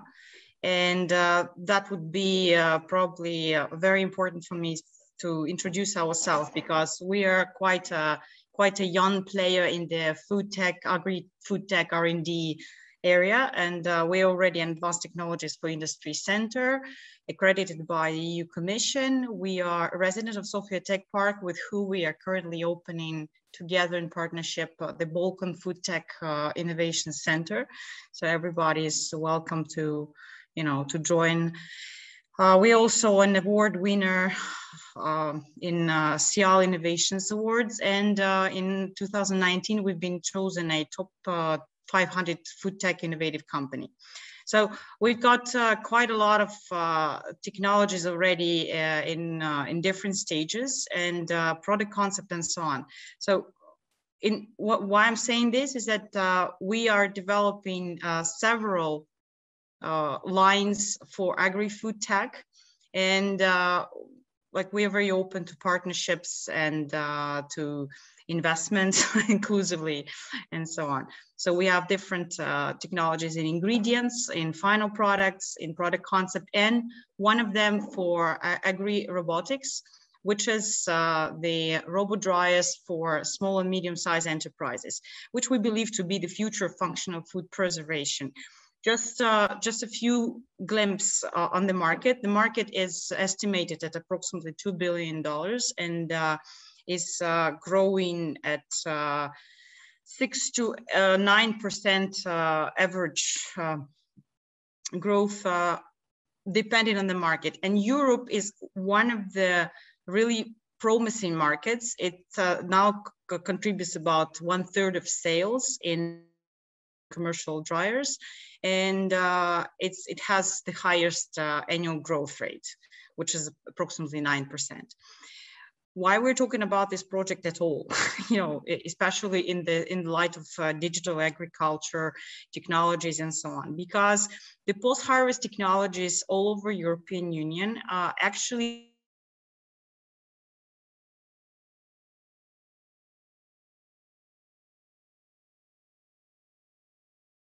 agriculture, innovative, highly digital, highly technological world and so on, and what the reality of the farmer is. So that would be more or less of a picture. So when a small farmer, especially when we're talking about aromatic herbs or some niche fruits and nuts, mushrooms, whatever, the reality looks more or less like this. You know, there are a lot of people, a lot of handwork, a lot of really really primitive equipment, and it actually needs a lot of improvements. And the first improvement to make, assuming that the small farming industry is really challenged in terms of resources in many aspects, would be creating a dehydrating robot, which would at least help the small and medium-sized enterprises in terms of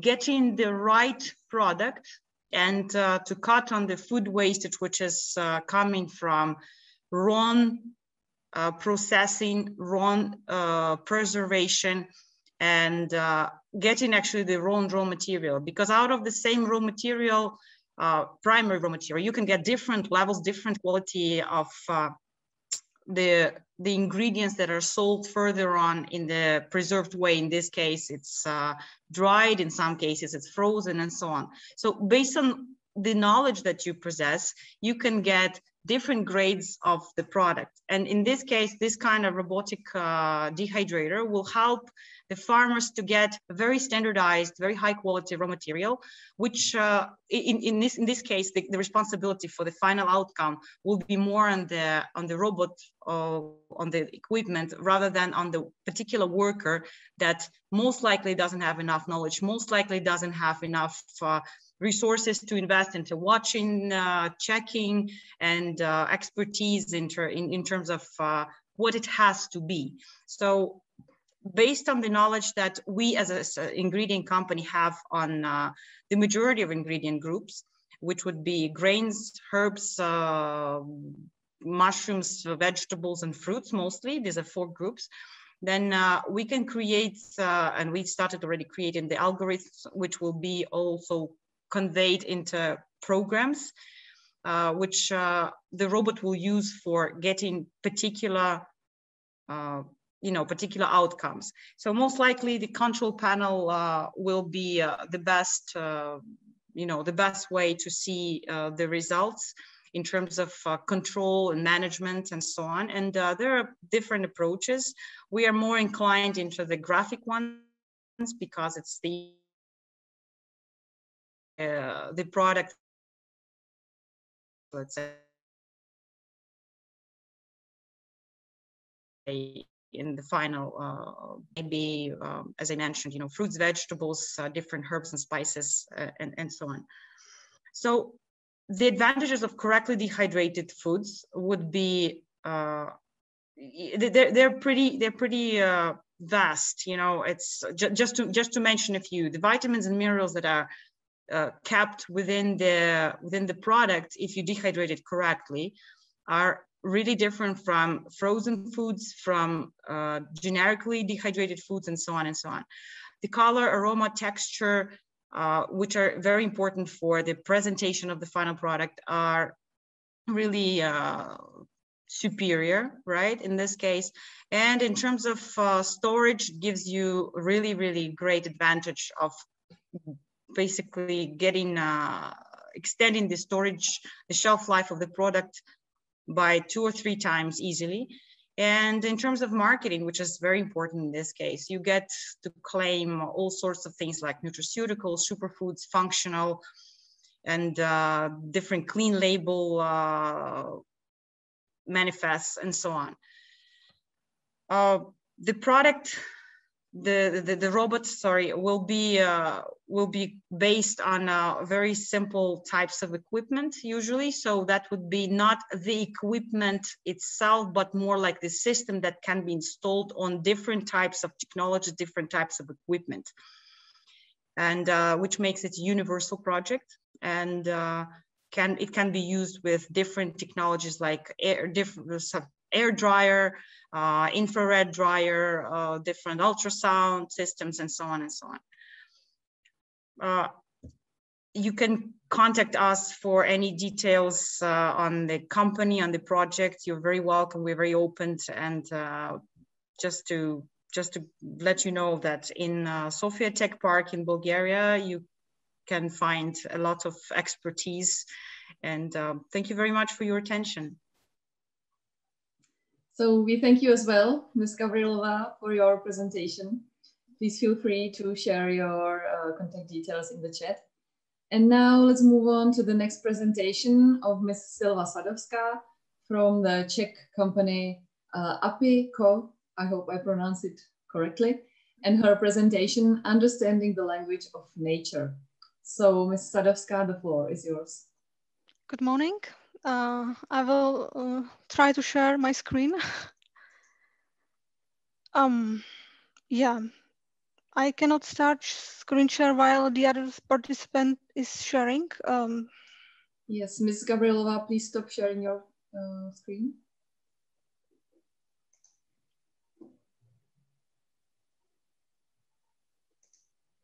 Yeah. Okay. So I suppose you already see my screen now. Yes.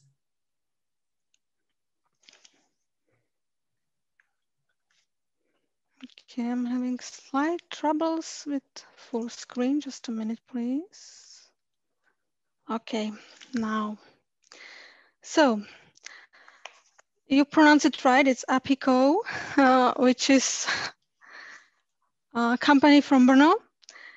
This company formed by alumni of master and doctoral study programs at the Brno University of Technology. Those people do custom hardware and software development for various companies and their projects, and also several on projects and products.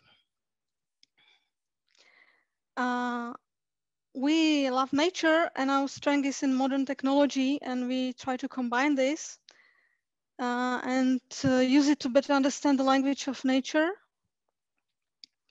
And since our strengths are also in hardware and software development, measurement of physical and process variables, data transmission over wireless networks and cloud solutions, we have developed technologies to take various physical variables and analyze them in order to understand the natural phenomena.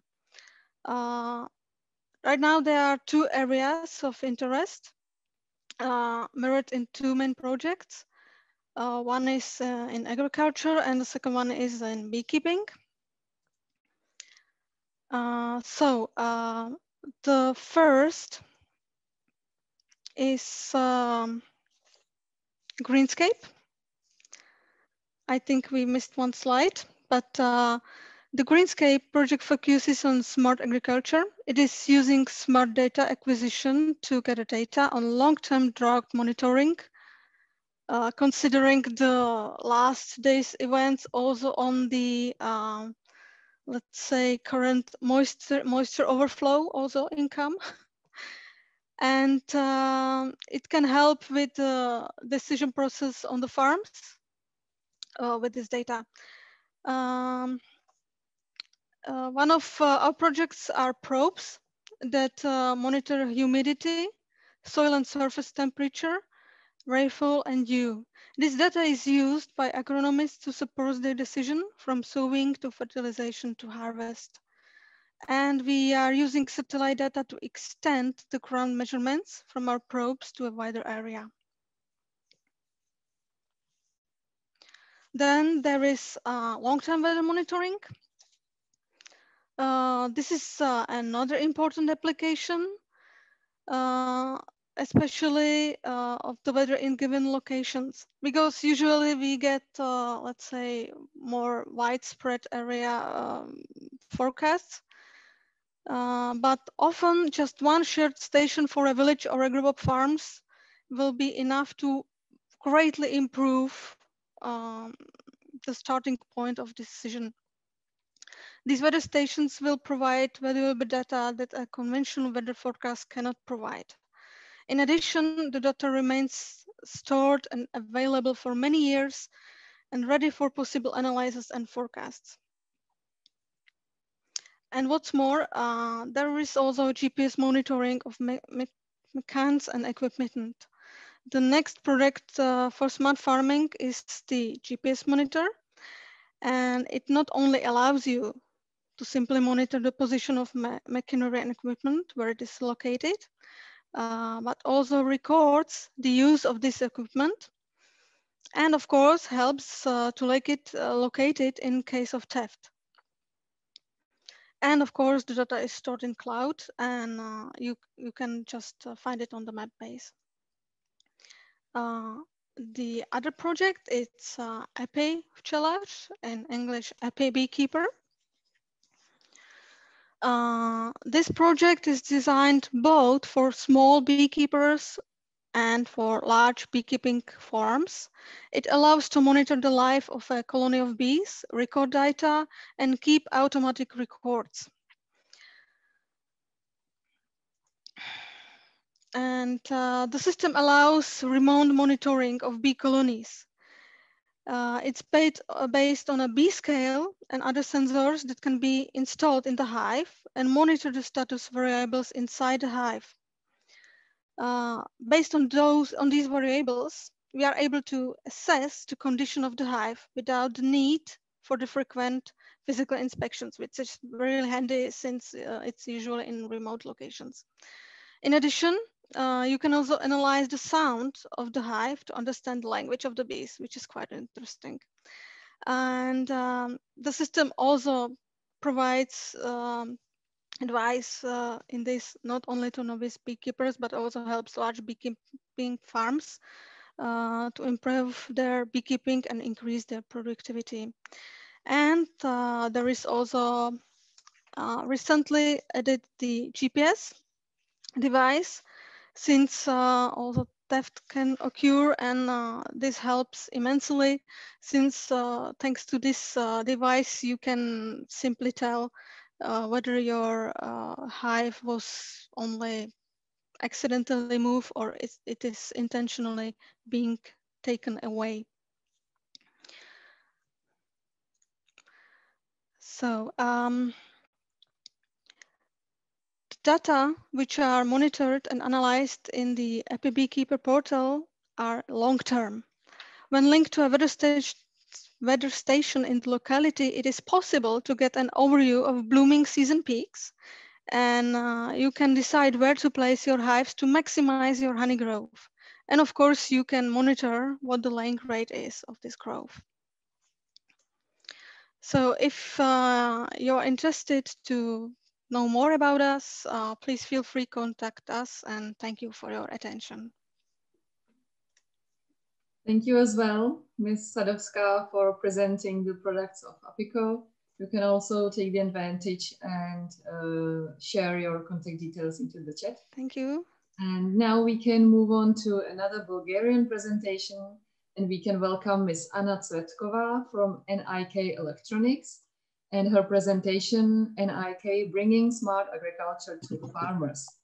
So Ms. Cvetkova, you can now start to share your screen and start your presentation.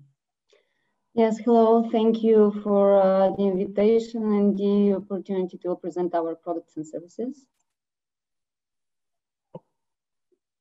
I'm now sharing the screen.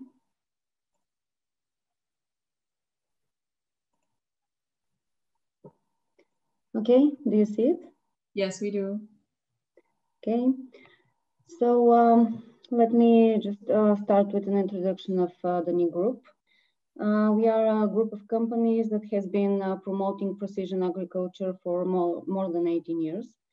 The group's operations are primarily in Bulgaria and Romania, and recently NIK has started operations in Italy and Ukraine as well. The number of team members has been increasing during the years, playing a crucial role in the group's growth, as currently we are more than 200 people.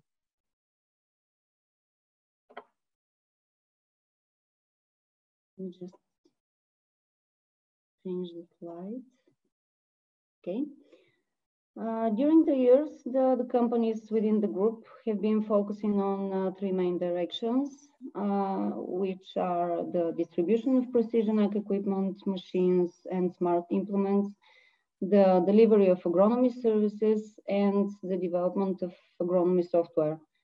We believe that in this way, the group is able to provide the end customer with a complete precision ag solution, delivering the advice, the tools, and the tracing of the results. Some of the best known products that we distribute are the Trimble navigation displays, the Querna smart implements such as seeders, spreaders, the irrigation systems of Valley, the self-propelled sprayers by Berthaud, and many others. Through our proprietary brand AgroBalance, we offer a complete agronomy service, including soil and plant sampling, laboratory analysis, and agronomist recommendations. We provide this service through our own team of samplers using specialized equipment. We have our own laboratory that is performing the analysis. The laboratory is based in Sofia, and it is the largest laboratory on the Balkans in terms of daily capacity. We also have our own dedicated team of agronomists, which are preparing the recommendations and are in constant contact with our clients, the farmers. This service is accessible to our clients through our proprietary integrated software, GeoScan.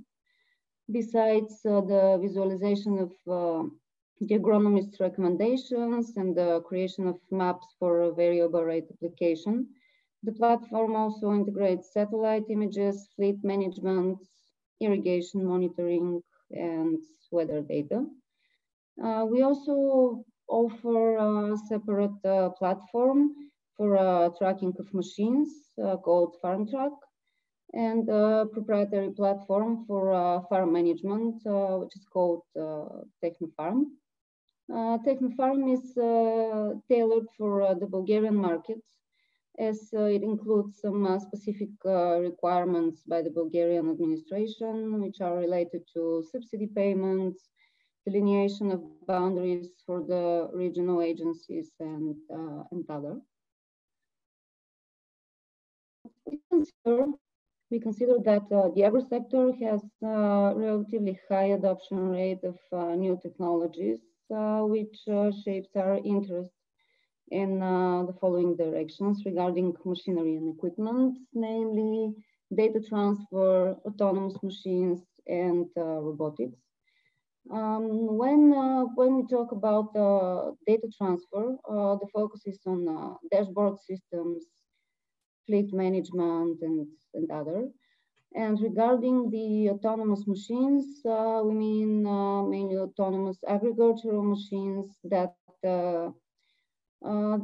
will address the growing concern about labor shortage while increasing in the same time productivity and yield. And regarding robotics, we believe the integration of robotics and AI is helping to improve field productivity by enhancing higher yields.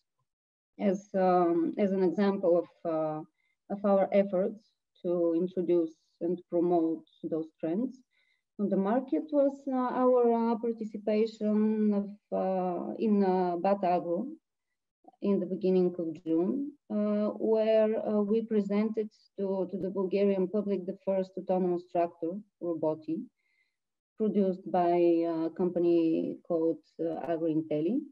And what is interesting is that the robot is autonomously controlled by a computer and does not depend on a human driver. But together with the technology progress, we also must consider the health of the health of our main resource, the soil. And this is why we are putting our efforts and we are increasing our expertise in the field of microbiology and soil conservation, where we are adopting the methodology for protection of soil health. Our relatively new service, Soil Health, actually defines the quality of the soil and its capacity to function as a balanced and vital ecosystem. And also is integrating and optimizing the chemical, the biological, and the physical process in the soil. We are in partnership with the Cornell University, who are actually developing this methodology. And as today we are gathering a large amount of data that can be of use to us only if we are analyzing it in its complexity. We are also focusing on the Internet of Things and data integration, as we can say global trends that we should also consider and take place in the development of agronomy software. We are considering the IoT mainly as a tool that streamlines and connects the use of sensors, of cameras, of satellite imagery, crop health, etc. So this is why we are constantly developing and improving GeoScan, which is our integrated software platform for crop and weather data monitoring, which is functioning in near real-time satellite imagery, offering different layers of images, such as fields, crops, machines, weather data, NDVI and NDWI indices, 3D imagery of the fields, soil analysis maps, and also provides notification for imported events. As an example, we have chosen to present to you today the case of our client AgriCost, which is the biggest farm in Romania as well as in Europe. AgriCost is covering more than 55,000 hectares of arable land located on an island on the Danube River. And on the right side, you can see a screenshot of GeoScan showing the integrated devices consisting of more than 140 tractors, trucks and machines, 200 trailers and equipment, more than 1,800 irrigation platforms, over 600 irrigation pivots, and nearly 30 weather stations. And the important thing is that the platform allows machines movement tracking, reporting on fuel consumption, and time spent in different stages of field work. Also, it allows to export reports on each driver activity and integrated machine that can be extracted on a daily basis in order to track performance.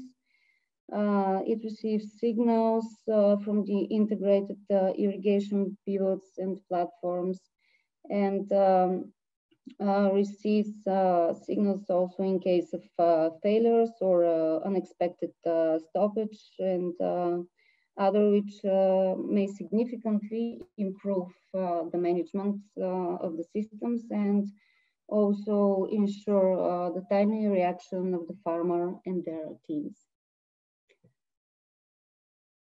So this was from, thank you for your attention. So many thanks to you, Ms. Tretková, for presenting the NIKey electronics. And now it's time to give the floor to Mr. Martin Kapsho from the Czech company called SkyMaps, and his presentation, Cultivate, the Future of Farming, is here. So, Mr. Kapsho, the floor is yours. Yes, thank you very much. First of all, please, do you see my screen right now? Yes, we do. Okay, perfect. Thank you for inviting us here to present our solutions as a company, SkyMaps from the Czech Republic. And yeah, thank you for now to all the other participants in this event. All these projects and technologies are highly impactable. And yeah, in the agricultural sector, I'm sure it has a bright future. So thank you for that. For our company, SkyMaps, and the product I want to describe it or show you today in this session, our main product is called Cultivate. And as a company from 2016, we are in the space of precision agriculture. With our this way, we introduced the Cultivates to the world after some long development and a lot of tests and trials and errors in the field of precision agriculture. So this is what we are doing. We are focused on locally targeted crop protection. What does it mean? Pretty much every application there is on the field, we are trying to manage it the smart way, which means we are focusing on a zone that needs to be sprayed instead of the spraying whole field. For this, we are respecting the needs of real farmers, the limits of the technology, and the real need there is on the field. We are cooperating with all the biggest brands in both on the machinery sides and both in the chemical producers to create a solution that fits everyone and can be easily used, that brings no additional work, because that's in the agricultural sector, I guess, the most, right now, the part that is most crucial, because as we know, the people are super busy during the agronomic season. For the data sources, we are using actually 3 sources: drones, satellites, and IoT meteo stations. For the application, like variable rate fertilizing, for everything we can use the satellites and its limits in resolution. We will use the satellites to get these applications, because they have one huge advantage, and that is that there is no need to be physically there on the field to do some data scouting. For the most precise applications, which in our opinion are the most important, because they are saving the farmers most money, we are using drones, because the resolution we can get from the drones, it's superb to all the other sources right now. And we can see down to the plant level what is going on and what's happening in the field, on the crops and with the weeds. And then we can give an advice to the farmer where to spray and where not to spray. For analyzing the data, we are using spectroscopy and the RGB images, which means those are 2 layers which we are checking different indices of the vegetations like NDVI and a lot of other indices. And for RGB, we are using the object detection. And when we combine those 2 layers, we can get the most precise results and can give more precise advice to the farmer. This is how our portal Cultivate looks like. I will also show you on the other side.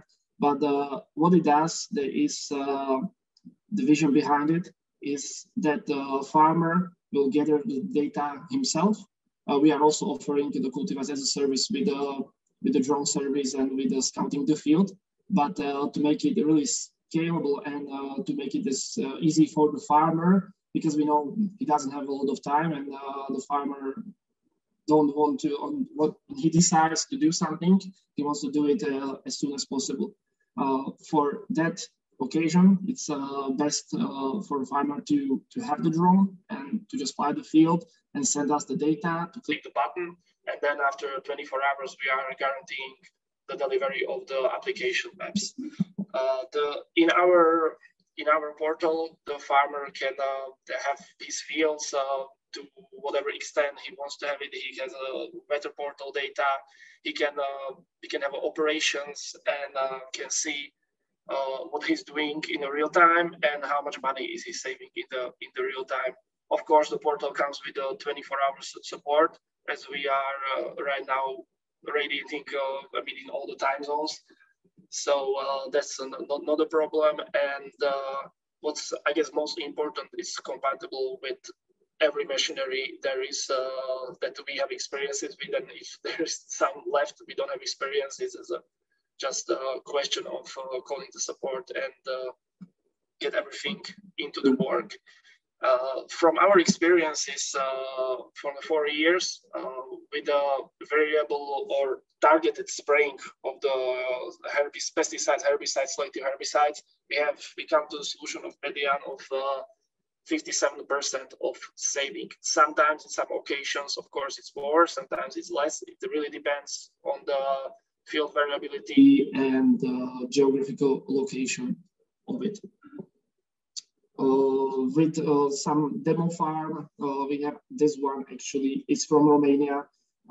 The savings, as you can see, are pretty huge, and with I would say medium of 3,000 hectare farm, the savings on herbicides can be up to 400,000 euros.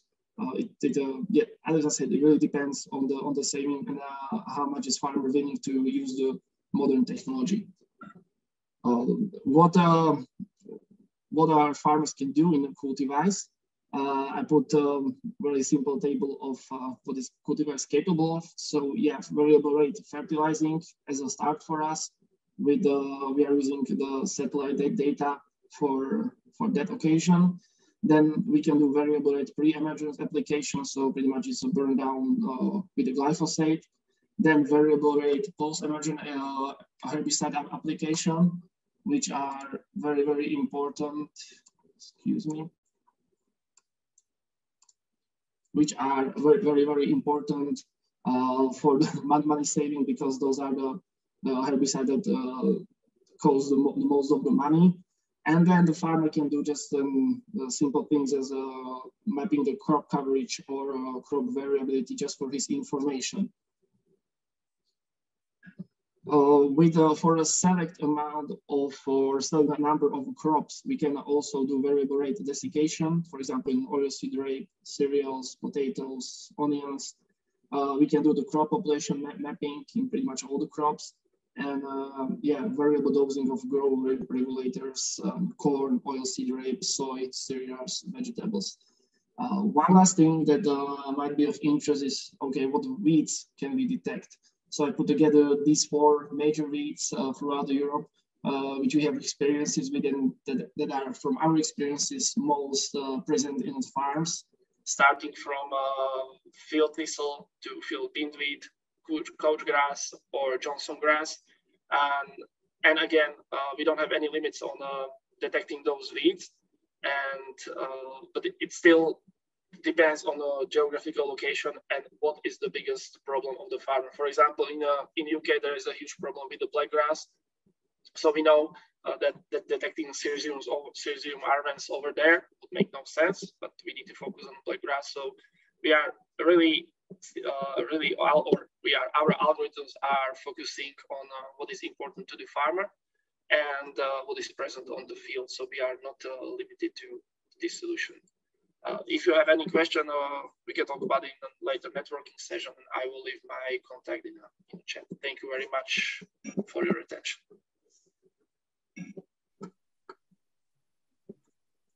So many thanks to you, Mr. Kapsho, for presenting the CleverFarm. As everyone, you may share your contact details into our chat. And now let's move on. Thank you. And now let's move on to the next presentation of Czech company called Les Projekt Služby. The speakers will be Mr. Karel Charvat Jr. and Mr. Michal Kepka. and they will introduce their Earth observation data applications for agriculture. So you may start your presentation. Hello, I will share the screen now.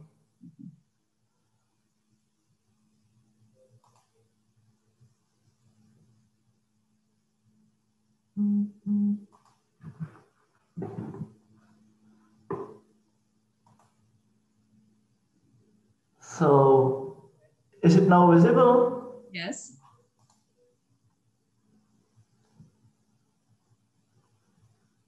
Okay, so let's start. Oh. So, good morning. I am Karel Charva Jr. from Lesprojekt Služby, and I would like to speak about Earth observation data applications for agriculture. And first, I will speak about our solution for computation of production zones based on Earth observation data, and then Michal Kepka will speak about our sensor solutions. So, about Lesprojekt Služby. We are a small innovative company, more than 20 years on market, and we are focused on commercialization of research results as products and services. And results of previous research activities are typically offered as software as service, platform as service, or infrastructure as service. The core of our activities is the management and analysis of geospatial data, mainly Earth observation data, including sensor networks, and we are focused on remote sensing products and infrastructure for spatial data and spatial data infrastructure building and development of web map applications.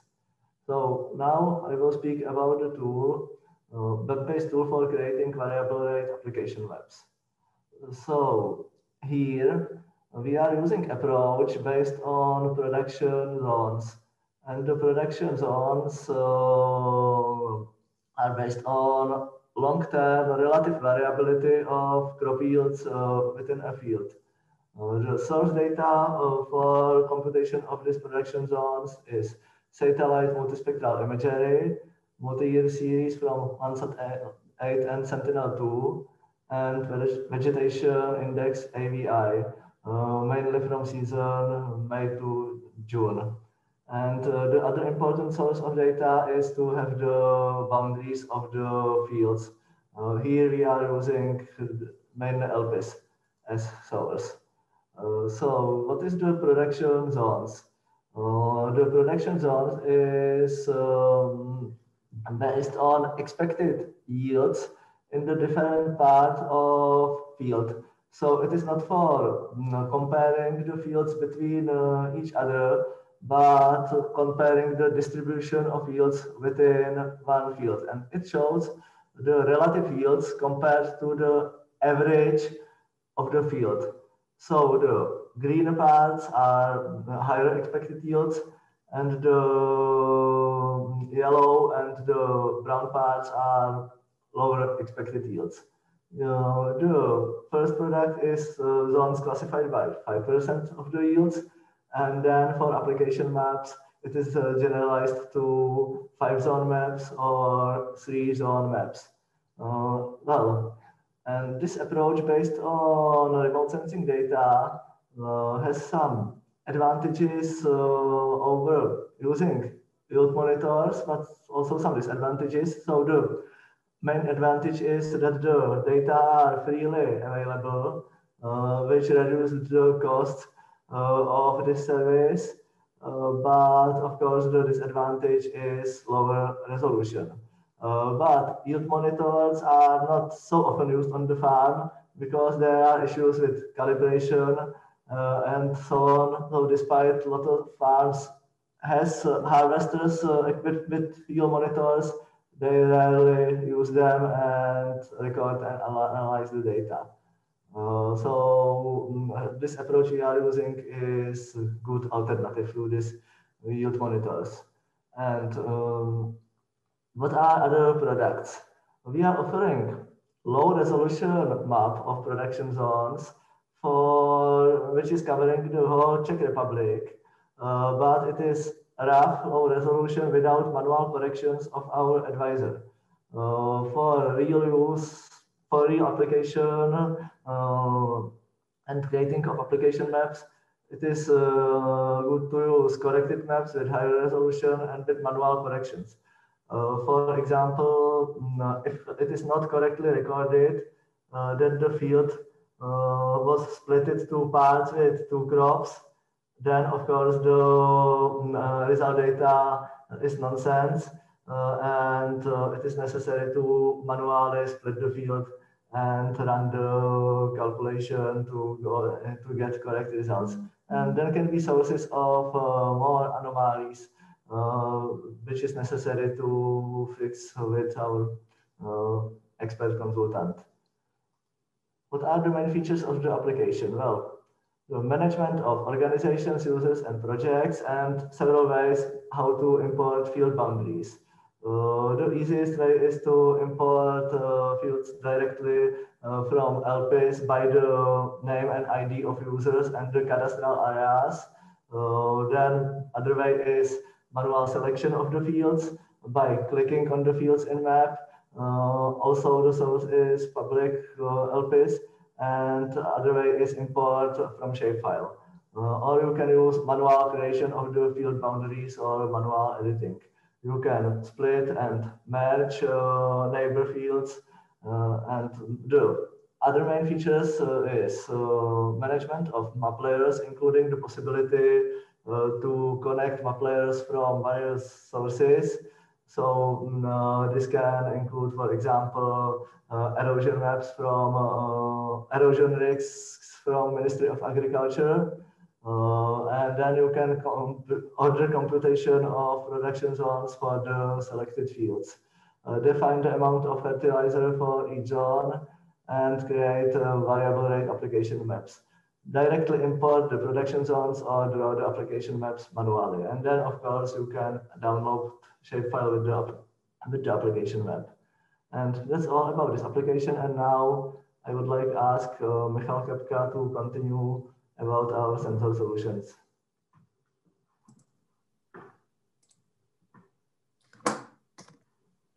Hello, thank you, Karel. I will share my screen.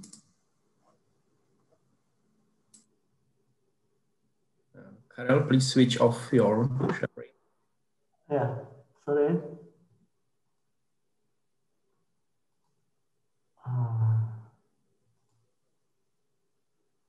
I think I am not sharing now. Still? Still?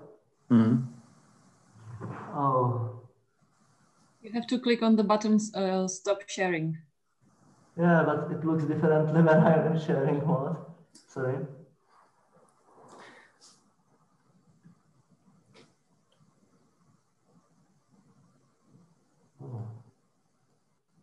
And then the button has disappeared. Sorry. Yeah, share. Stop. Yeah. Okay. I'm sorry for this complication.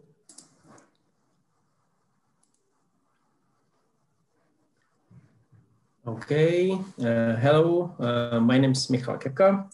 I'm working for Lespray company for almost 6 years, and I'm mainly focused on sensor data and GIS services.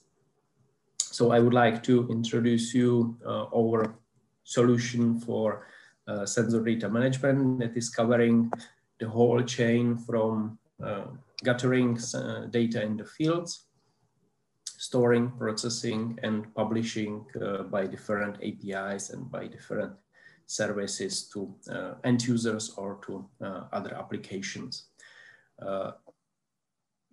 We are trying to develop own solution. So we have the complete chain from the telemetry unit that is own product of Lespray. And we have sensor data management application called SenseLog that is dealing with all this data processing part. We are testing this chain in many use cases. Let's say from basic meteor stations in fields, soil nodes, or some agrometeo phenomenon measurements, groundwater measurements, or for example, fleet monitoring for mobile sensors. For data gathering, we are using this autonomous telemetry station called Agronode. It is radio-based transmitting station that is using modern IoT networks, all three types, so LoRa, NB-IoT, or Sigfox, or we are using still GSM signals where no other networks are available. This telemetry unit has interfaces for most of digital sensors, so we are able to connect most of the digital sensors type. And this telemetry unit is mainly dealing with some gathering of data. It can temporarily store the data to your to the own memory, and it can transfer data online to some server or to cloud storage of these IoT networks. This telemetry unit is controlled by the script that is defined by the user. It is connected by USB or Bluetooth low range. It is charged by solar panel, or it contains a primary battery that can last for almost all the seasons with basic sensors, or cover, let's say, long-term measurements. For example, for this groundwater measurements, so this battery is tested for more than 5 years of operation status. So it's possible just to leave the station on the fields and keep collecting data. It has a lot of connectors to different physical sensors, for example, SDI12 or RS485, or one wire and similar sensors. So it was the part for data collection, and what we are doing with such data. So for such purpose, we are using own solution called SenseLog. That is web-based or cloud-based sensor data management application. It is responsible for, let's say, storing, processing, managing, and publishing of this sensor data. It is suitable for static in situ sensors like meteor stations or any sensors in field.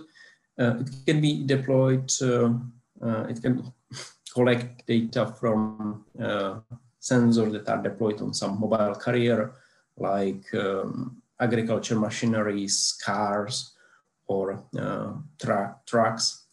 Or it can collect VGI data, so these volunteer geographic informations that are collected by smart devices, smartphones or tablets. And it stores in own data model in database. And then it communicates over API based on REST scheme for both sides. So we have REST services for data storage and REST services for data publication. The data model is developed and implemented in relation database with spatial extensions. So we are able to do not only, let's say, analysis on numerical values, but we can analyze the spatial relations as well. So this is very briefly a diagram of the solution. So on the left side, you can see different data sources like sensors or smartphones, or can integrate data from data providers. All this data are integrated in one database in common data model, and then provided by different APIs to any components like user applications or web maps, or it can be provided to smartphones, again for native applications, or it can be forwarded to another cloud or another data consumer by their API. We are trying to build a solution that is very interoperative.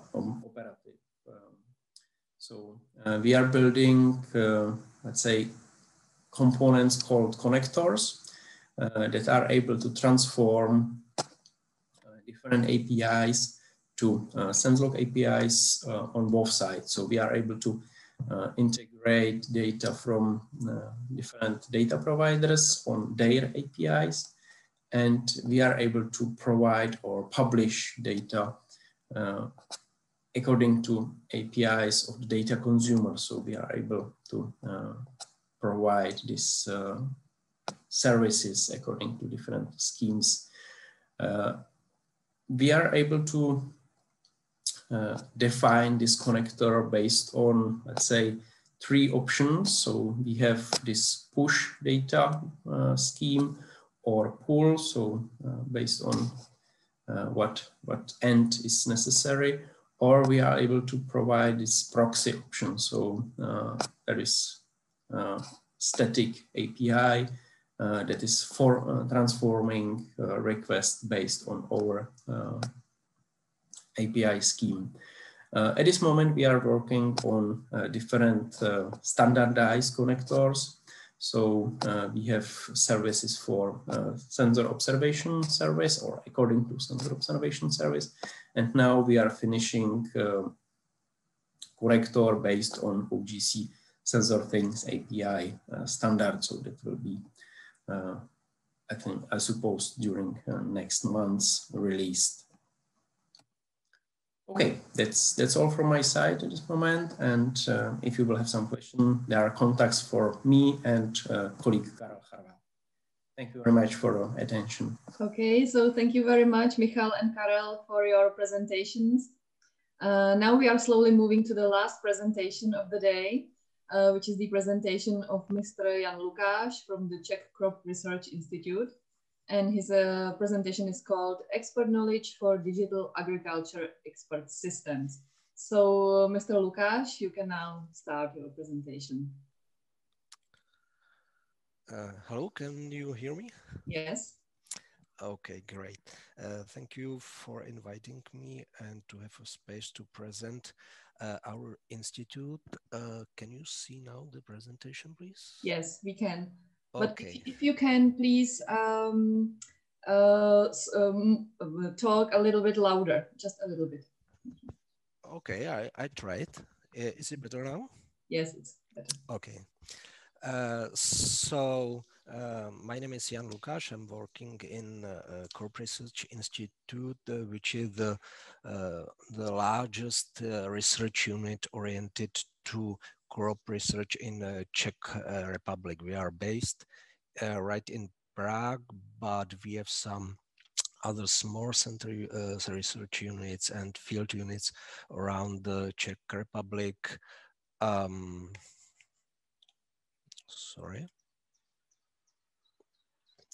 In different places, in almost Liberec, Jevíčko, which allows us to make some field trials in different agroclimatic conditions. So we do a basic as well as applied research oriented to plant breeding, plant nutrition, agroecology, plant health, and safe storage crops. And more recently, we tried to apply the knowledge we acquired during the research and cooperation with company in the praxis in precision agriculture field and digital agriculture. So what we are trying to do is to describe heterogeneity and nonlinearity in the field, and to handle in practice with biotic and abiotic stresses. So in the diagram, we are located in these two fields mainly. It is our core expert knowledge and to develop expert systems to be able to do some rational measurements in the field. I will show you in some following examples what we do. This is one of sensor we use currently, the hyperspectral camera.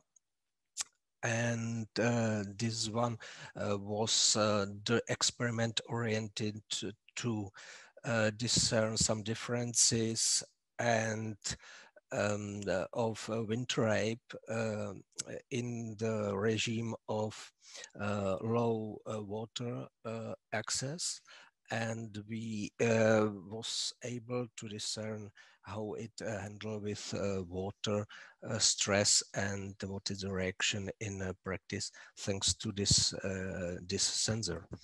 Beside our own sensor, we are involved in development of new sensors. This is the case when we were in close cooperation with company Workswell, and we developed a special designed thermal cam for agriculture, which is quite important, as usually thermal cams are used in the application where the wide range on temperature, but in agriculture we deal with a very narrow field temperature range. So it was a challenge to push this sensor to this limit, as this is a totally uncooled core, so it was calibrated and designed especially for this application. This is one of the results when we have used it in high throughput phenotyping of varieties we test and produce as well as in our trials.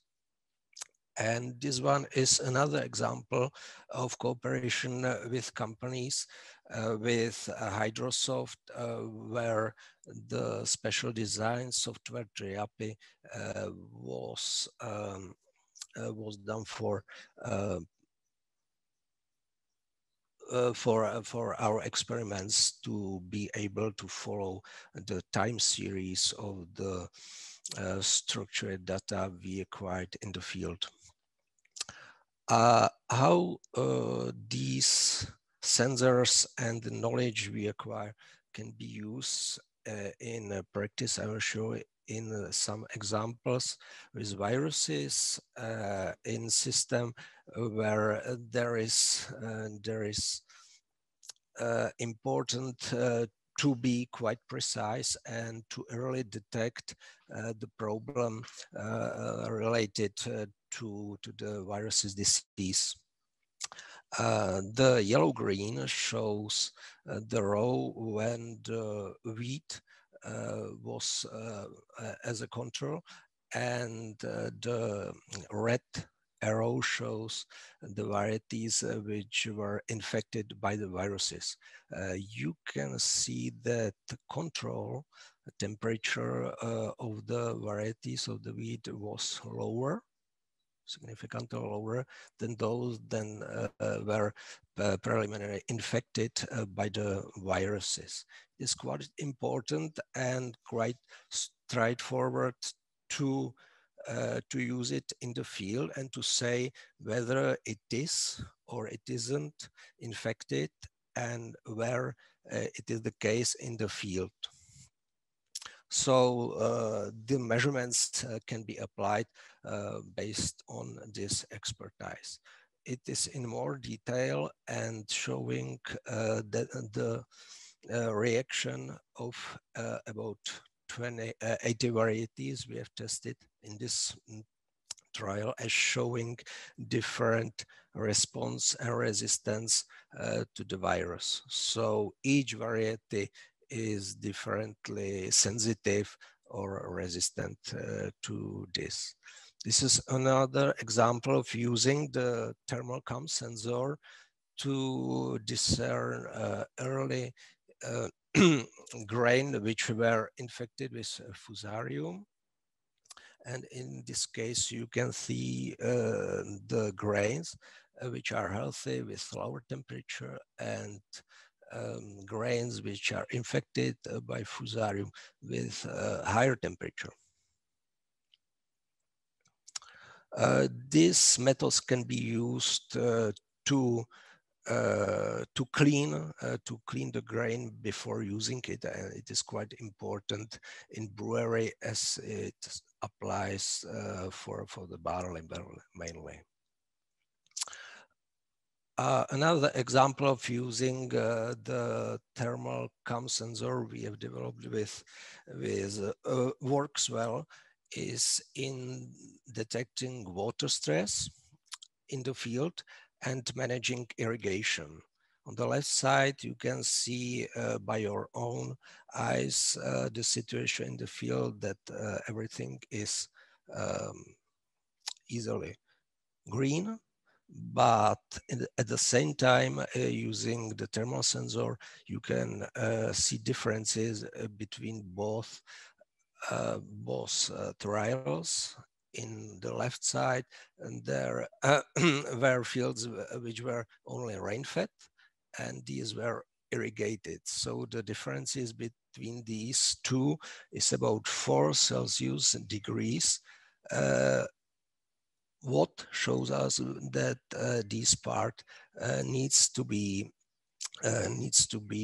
irrigated. So it is based on the necessity of the crops itself to need water. The implication of this is quite straightforward.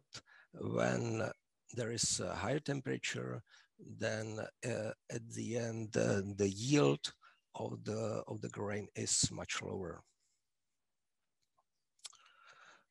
Another application we were dealing with was the plowing efficacy of post-harvest residues using UAV, and in RGB field, and it was quite easily possible to say which tool used were better, and whether different depths play any role. So in this case, quite easily we would say that the tool number A was better than the others. It is another part of our expertise we have done with specialized UAV spraying, and which was intended to use in orchards and small scale crop trials or plants. So in this case, it was quite interesting to see that the droplet spectrum wasn't clean.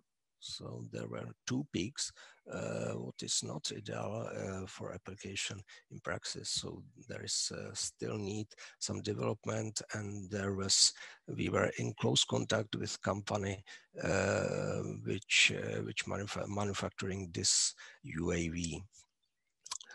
The last part of our expertise is in plant nutrition section, and in the field of precision agriculture or digital agriculture, we have tested how behave different multispectral sensors, namely the multispectral sensor of World 3 satellite platform and Sequoia platform, which has similar spectrums. So at the end, it was quite interesting to know that there was no difference when comparing statistically with in the measurements of the yield and of the quality of the sugar beet. So quite important whether the space resolution of the sensor is quite different, as you can see in both images. And all of these expertises and knowledges we have in a small, from small trials, we try to apply it in practice in large field scales, and in some cases in landscape scales, as is shown at these images, and namely in the images right in the bottom, where the special designed vegetation index related to water stress in the landscape was developed with colleague from the Spain University. As we have a very close and fruitful experience with companies, as I've shown, in development of different things like sensors or other expert systems, we are still looking for companies and new cooperation with other partners which were present in this morning, and we would be very grateful to be in touch with them and to cooperate with them in some new projects. So thank you. So many thanks to Mr. Lukáš for presenting the work of Crop Research Institute. It was the very last presentation of today. So again, let me thank you to all speakers and participants today. I think we learned a lot of interesting things about various companies and their services and products. Almost everyone has started your contact details, has shared your contact details. So now you can start to negotiate your future cooperation. And yes, let's open the discussion. So if you have anything to tell us, please do not hesitate, unmute your microphones and just speak. Yeah, okay. Can I start as always? Of course you can. Oh, Mr. Harvat wants to say something. No, Georgi, I think that you can start. All right. Firstly, I was happy you were here at the beginning. Now I'm extremely happy from what you have shared. Without being an expert in the area, I see a lot of possible partnerships, a lot of possible developments, which this meeting, this conference just might kick off. For example, I've started from the end. The presentation of Mr. Lukáš started with the sentence that they are looking for technology partners. So yes, there are technology partners. So people from Bulgaria, contact Mr. Lukáš, see what you can do together. And dear friends from Czech Republic, I really want to ask you, never forget that in Bulgaria are people who are clever, who do things, who have ideas, might be close to yours, might add to yours, but when you contact to them, that means that you might have the opportunity, a huge possibility to increase your business, to increase your possibility, to increase the value of your products. And the same is valid, of course, for the Bulgarian part. Whenever you think about a partner, never forget that there are clever people, intelligent people, very entrepreneurial people in the Czech Republic who are looking for partners. So never miss this opportunity. That was what this conference was all about. So, of course, and this is the step number 1. I believe soon step number 3, 4, 100 will come. Soon we'll see partnerships that will not only bring ideas, but at the end will bring good business for all of us. Okay, that was everything I want to say. I have another 1,000 of other things to share, but I don't think you have the time to do this. So, yeah. Okay. I think that we spent 2 good days with exchange of any information, exchange of the knowledge, and making the first contact. I think that as we agreed already yesterday, we plan to continue. Probably in the autumn, we would like to organize other such similar event. In any case, we would like to have also some your ideas, what you would like to hear next time, or how you would like to have the meeting next time, because I think that as Georgi mentioned, yes, it was the first step. We have to continue in the next, and I am sure that they will start some research and also commercial cooperation in the future. I would like to thanks to Georgi that he initiated this meeting at first, and I will be very happy if I will hear that some real cooperation started already now, and as we mentioned, probably in October we will try to organize other event, and maybe that we can thinking to invite also other countries to the discussion. Okay, thank you, Karel. So is there anyone else who would like to say something? Maybe me. I would like to thank especially to you for a very professional leading of this conference.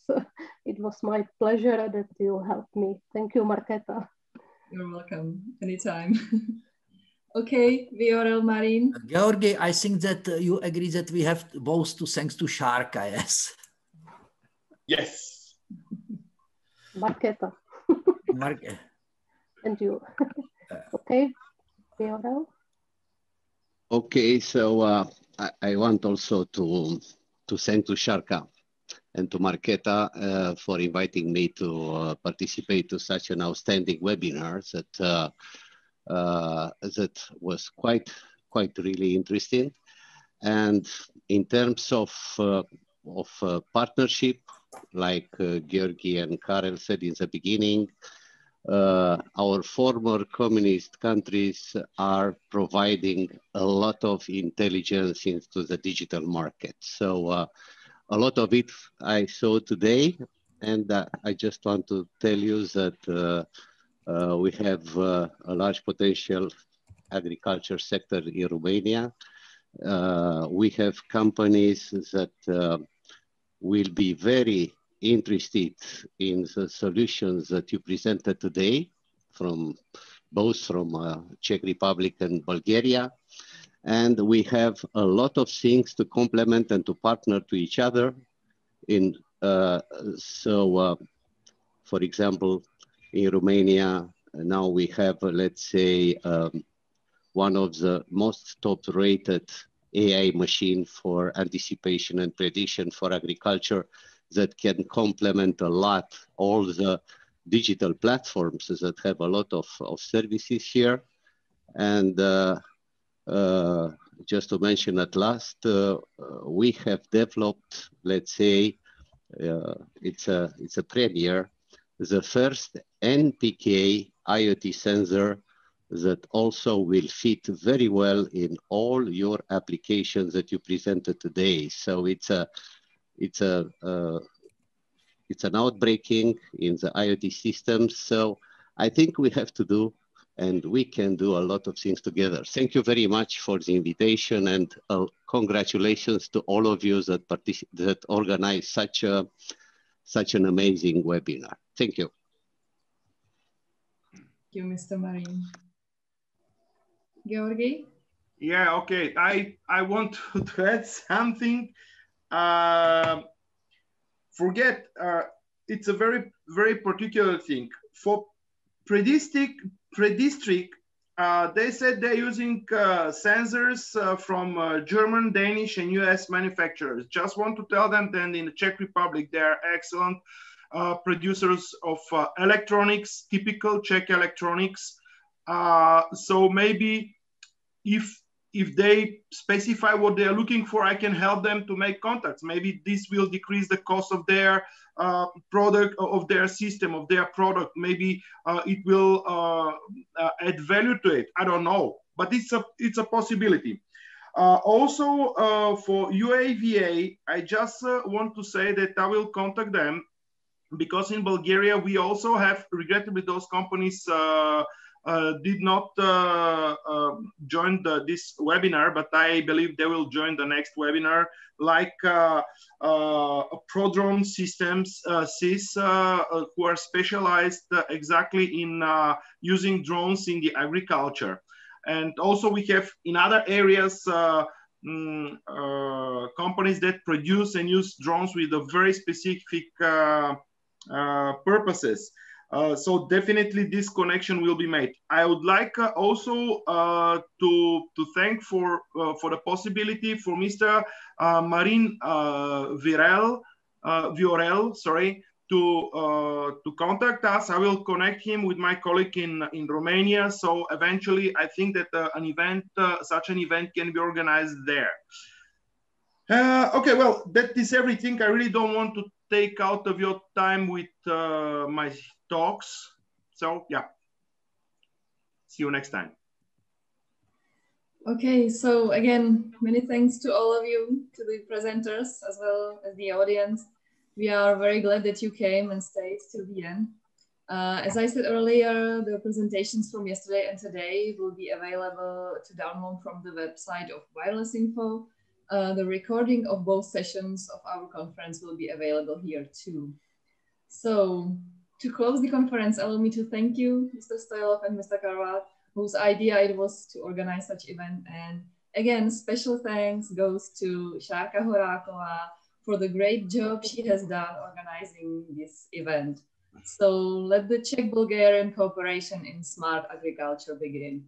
Thank you.